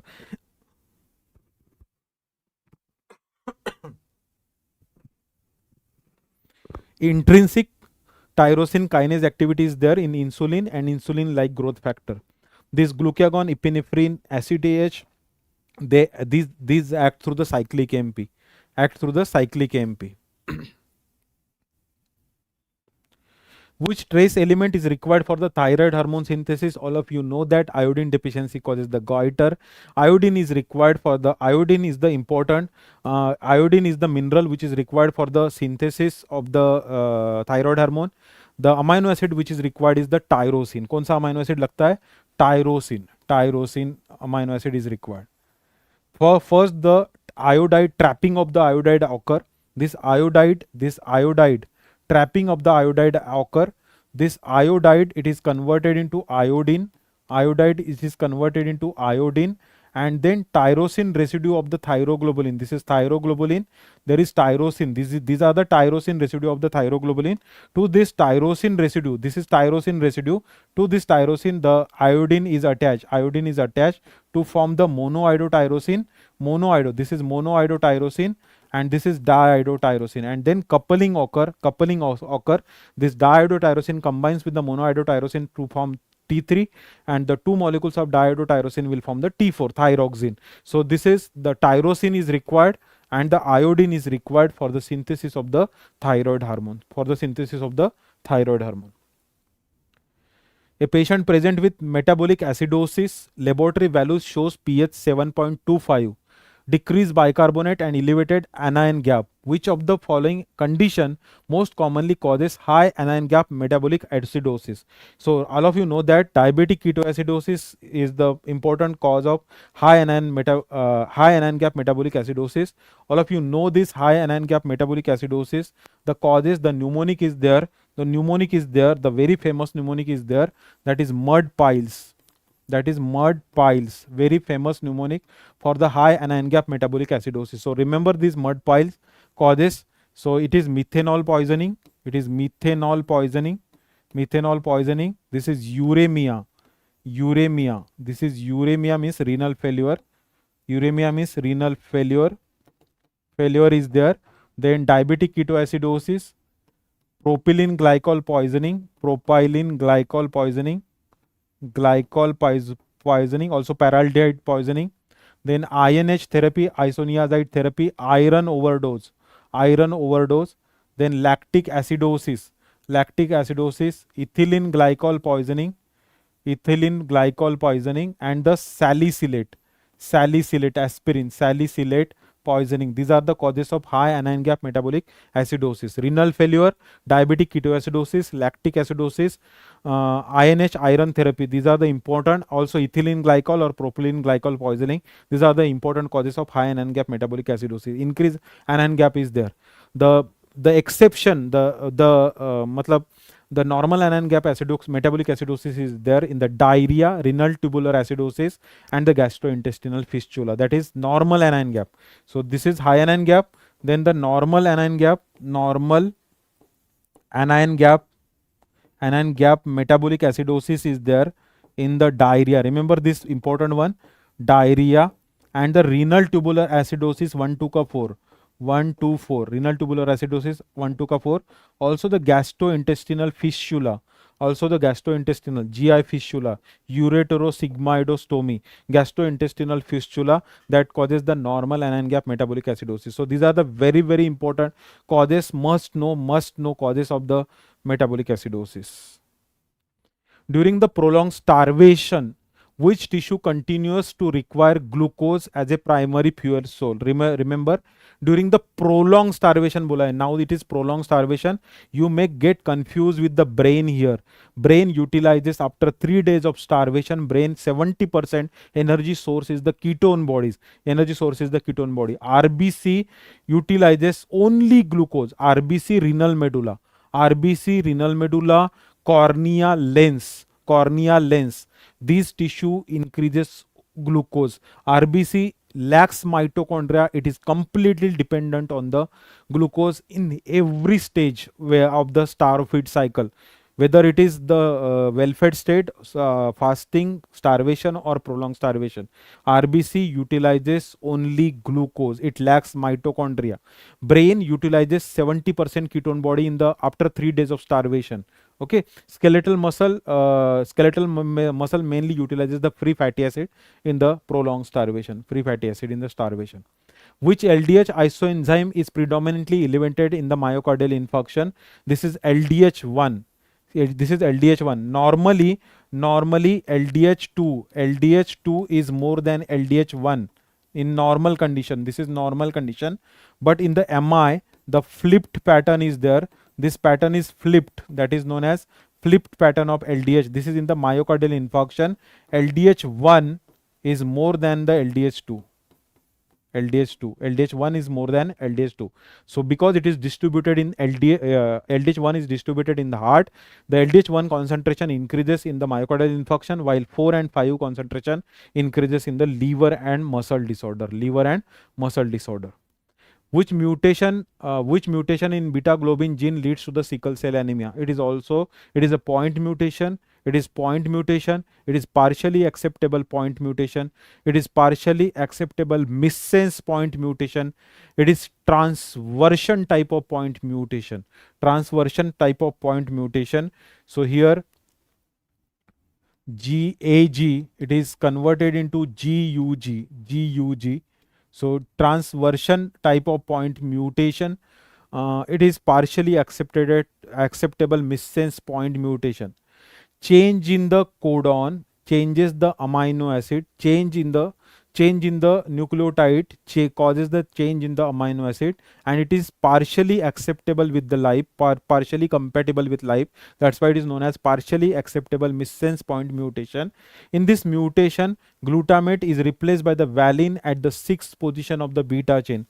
At the sixth position of beta chain, position of the beta globin chain, glutamate is replaced by the valine. GAG is replaced by the GUG. ये कहाँ लिखा GUG. Okay, so glutamate is replaced by the valine at the 6th position of the beta chain. So this negatively charged amino acid, it is replaced by the non-polar hydrophobic amino acid valine. So it gives the sticky patch. This valine gives, see, this is oxyhemoglobin A. This is deoxyhemoglobin A. This is oxyhemoglobin S. This is deoxyhemoglobin S. So now when there is glutamate is replaced by the valine, this introduce sticky patch to the beta globin chain, but it is masked. It is masked in presence of oxygen. When oxygen is not there, this is the prominent the sticky patch on the beta globin chain, and this causes the polymerization of this deoxyhemoglobin S, that causes the fiber that distort the shape of RBC into sickle shape and blocks the capillaries, blocks the vessels, so decreases the blood supply. So pain, anemia, hemolysis, jaundice, these are the features of sickle cell anemia. These are the features of sickle cell anemia. Because of the polymerization of deoxyhemoglobin S, because of the mutation at the 6th position of the beta globin chain, glutamate is replaced by the valine, and that causes the sickling, that is responsible for the sickling of the RBCs. Sickling of the RBCs. Which technique amplifies specific DNA sequences in vitro? In vitro, PCR is the cell-free amplification technique. PCR, polymerase chain reaction, molecular Xerox machine. Molecular Xerox machine, PCR, there are three steps. Denaturation. This is very, very important to remember. Denaturation means separation of the DNA strand, then denaturation, then annealing. Annealing means the nucleotide probes hybridizes with the DNA strand, separated DNA strand, and the synthesis of the DNA. Synthesis of DNA, also known as polymerization. Also known as polymerization or extension. Polymerization or extension. So denaturation, annealing, and synthesis, these are the steps in the PCR. First, second, and third. This is at the 95 degrees centigrade. This is 56 degrees centigrade. This is 72 degrees centigrade. This is the temperature required in the thermocycler. In the thermocycler, to withstand this temperature, there is enzyme which is used, that is thermus aquaticus. This is the thermus aquaticus, the DNA polymerase obtained from the thermus aquaticus, which withstand the temperature. So denaturation, annealing, and synthesis, these are the steps in the PCR technique, cell-free amplification technique, molecular Xerox machine. And PCR, the number of the copies doubled in each step. So 2 to the power n represents the number of cycles. In each cycle, number get doubled. Remember this funda. This is very, very important, because you may get question on this. After this much cycle, how many copies will be there? Like this, the question will be there. So in each cycle, the number of copies of DNA get doubled. Okay. So this is denaturation, annealing, and the synthesis or polymerization. These are the steps in the PCR, polymerase chain reaction, cell-free amplification technique. This is the trending topic from last 2 years, CRISPR. Clustered, regularly interspaced short palindromic repeat. Clustered, regularly interspaced short palindromic repeat, and CRISPR associated 9. This is the enzyme. It is nuclease. It is endonuclease. So step by step. See, this is Cas9. It is nuclease. This is endonuclease. This is RNA guided endonuclease. RNA guided endonuclease act on double stranded DNA. It requires sequence, that is palm sequence, for attachment. It requires guided RNA. And it requires palm sequence. Palm sequence is required for attachment of this Cas9. So see, this is CRISPR-Cas9 technology is the gene cutting. Gene cuts the double. किसको cut करता है? Double standard DNA को cut करता है. किसके help से cut करता है? RNA targeted means RNA guided is there. Guide RNA is required, and the palm sequence is required to cut. Palm sequence, see, with the help of palm sequence, the DNA, it is guided RNA is there. Guide RNA attaches to the DNA. And the palm sequence is there, which helps in the attachment of the Cas9. Cas9 is the nuclease, endonuclease, cut the double stranded DNA, and then it is repaired by either by the non-homologous end joining or by the homologous recombination. This is the correct way to repair, that is homologous recombination. So it is the precise technique to cut the DNA, double stranded DNA, with the help of guided RNA. So it is RNA guided DNA directed nuclease. RNA guided DNA directed nuclease used for the cutting the DNA. This is used for the gene editing.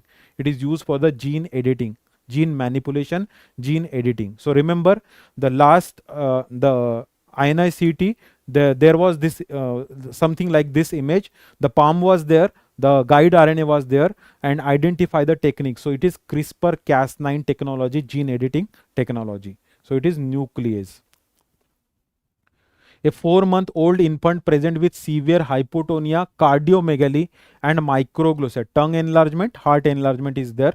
Remember, the pump is pump failure. Pump means heart failure is there. Muscle biopsy shows glycogen accumulation within the lysosome, which enzyme deficiency is responsible. Early age involvement is there. Cardiomegaly is there. Pump failure, cardiac failure से death होती है. Microglossia, the tongue enlargement is there. Hypotonia, floppy infant is there.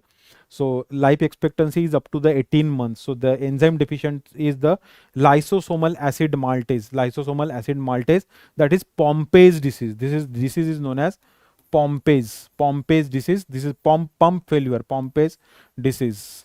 Muscle involvement is severe. Muscle involvement is there. Floppy infant. Heart failure is there. Microglossia is there. So some amount of glycogen, it is degraded in the lysosomes. So this is affected because of this enzyme deficiency that causes the Pompey's disease. Glycogen storage disorder, which is also a lysosomal storage disorder. Which enzyme deficiency leads to the accumulation of methylmalonic acid in the B12 deficiency? Methylmalonic acid in the B12 deficiency. B12 catalyzes two enzymes. They required B12. One is methionine synthase. Second one is the methylmalonyl coenzyme mutase. Methylmalonyl coenzyme mutase. See this reaction. This is propionyl coenzyme A. Propionyl coenzyme A. This propionyl coenzyme A is converted into methylmalonyl coenzyme A. Methylmalonyl coenzyme A. And this methylmalonyl coenzyme A, it is converted into succinyl coenzyme A, and this enters the TCA cycle. Succinyl coenzyme A, this enters the TCA cycle. So this is how odd chain fatty acids, they are metabolite. This propionyl coenzyme A, it is converted into methylmalonyl coenzyme A with the help of propionyl coenzyme A carboxylase reaction. Carboxylase, this is ABC dependent reaction. ATP, biotin, and CO2. Biotin and CO2 it is required. This is carboxylase reaction which requires biotin, and this is methylmalonyl coenzyme A mutase reaction.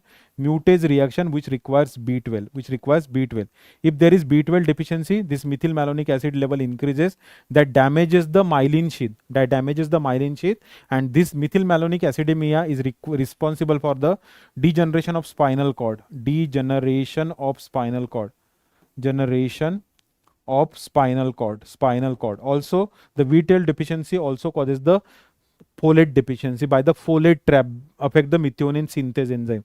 So which enzyme deficiency lead to the accumulation of methylmalonic acid in the B12 deficiency? So it is methylmalonyl coenzyme mutase. Coenzyme mutase. The methylmalonic acid increases excreted in the urine. This damages affect the myelin sheath formation, damages the spinal cord. So that results in the subacute combined degeneration of the spinal cord. Vitamin B12 deficiency. Also, vitamin B12 deficiency affect this enzyme methionine synthase. B12 deficiency, and there is folate trap. And folate trapped as a methyl tetrahydrofolate, and that deficiency causes the megaloblastic anemia. So neurological manifestation and megaloblastic anemia is there in the B12 deficiency. Which amino acid is primary nitrogen carrier from muscle to the liver? So read the question carefully. Nitrogen carrier from muscle to the liver and nitrogen carrier from brain and intestine to the liver. Two different answer. Here answer is alanine. But if it is brain and intestine to liver, the answer is glutamine. Remember this, the answer is glutamine. So it is known as glucose alanine cycle. It is there in the muscle. So muscle utilizes glucose. Glucose is converted into pyruvate. This pyruvate takes amino group from the amino acid metabolism, and pyruvate is converted into alanine. By taking the ammonia from the glutamate. By taking the ammonia, this is converted into alanine. This alanine is transported to the liver. This is alanine, and this alanine is converted into pyruvate by the transamination. This is also transamination reaction. This is also transamination reaction. So pyruvate, by the gluconeogenesis, it is converted into glucose in the liver. This is gluconeogenesis. Gluconeogenesis, this is liver, ये side जो है वो liver है, gluconeogenesis. So this is liver, this side is liver, this side is the muscle. So pyruvate, by taking the amino group by the transamination reaction, it is converted into alanine. Alanine is transported to the liver. In the liver, by the transamination, it is converted into pyruvate. Pyruvate via gluconeogenesis, it is converted into glucose. Glucose alanine cycle. This is from the muscle to the liver. But if the question changes, if it is brain and intestine to the liver, answer is glutamine. Answer is glutamine. Okay. So glutamine is the main transport from brain and intestine. From brain and intestine to liver, and muscle to, from muscle, this is from muscle, alanine, it is from the muscle. So this is very, very important MCQ. Alanine, it is transport form of ammonia from the muscle, while glutamine, it is transport form of the ammonia from the brain and intestine. Transamination reaction, which coenzyme is required? It is pyridoxal phosphate. Thymine is required for the transketolase activity, and the pyruvate dehydrogenase, alpha ketoglutarate dehydrogenase, and the branch chain keto acid dehydrogenase reaction. Biotin is required for the carboxylation. Folic acid is required for the 5 important reaction. Mainly it is required for the 1 carbon metabolism. 1 carbon metabolism, folic acid is required. So this is for your practice. This is the vacuotenous tube. This is for your practice. This is blue cap. Remember this mnemonic: bunny, rabbit get pregnant food. Bunny, rabbit get pregnant food. See, this is blue color. This is blue color. It is citrate tube. It is for the coagulation studies. Coagulation analysis, this is used. Coagulation analysis, it is used. Red color tube, it is plain bulb without any additive. This is used for the biochemistry mainly. This is biochemistry.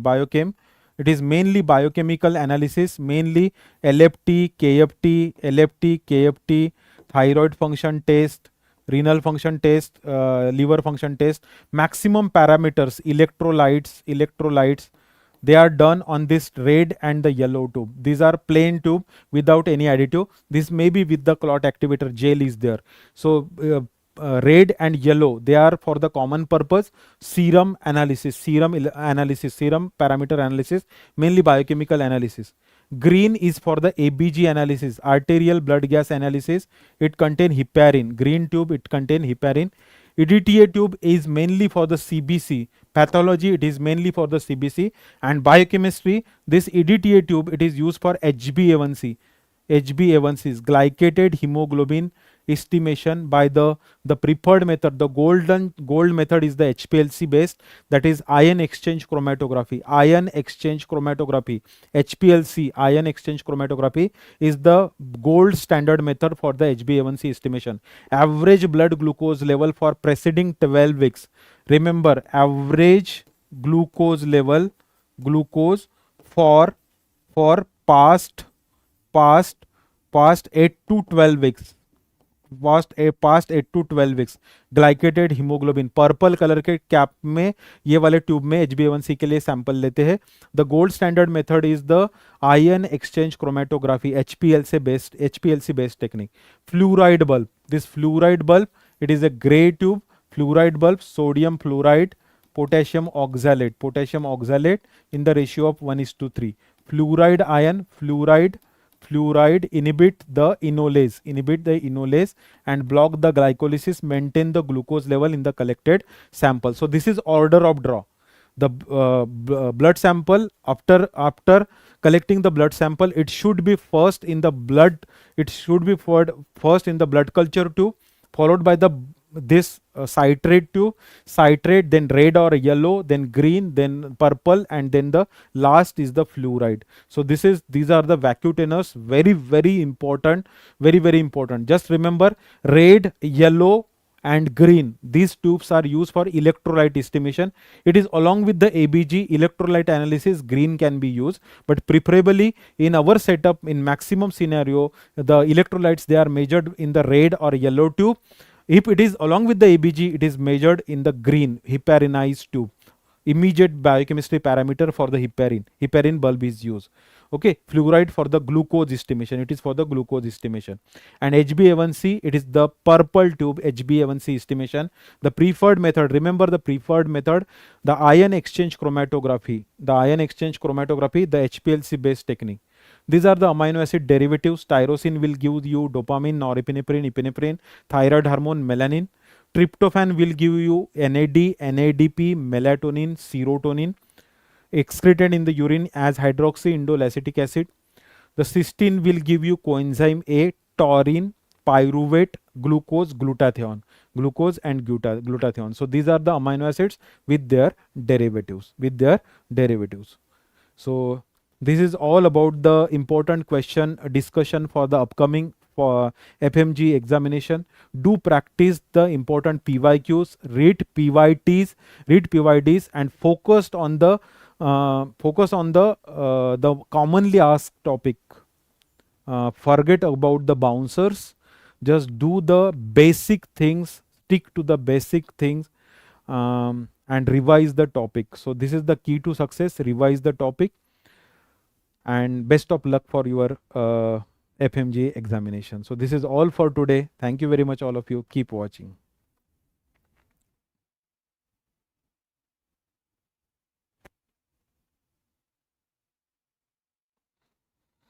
Hi everyone. This is all about the important questions regarding the FMG examination. This is all for today.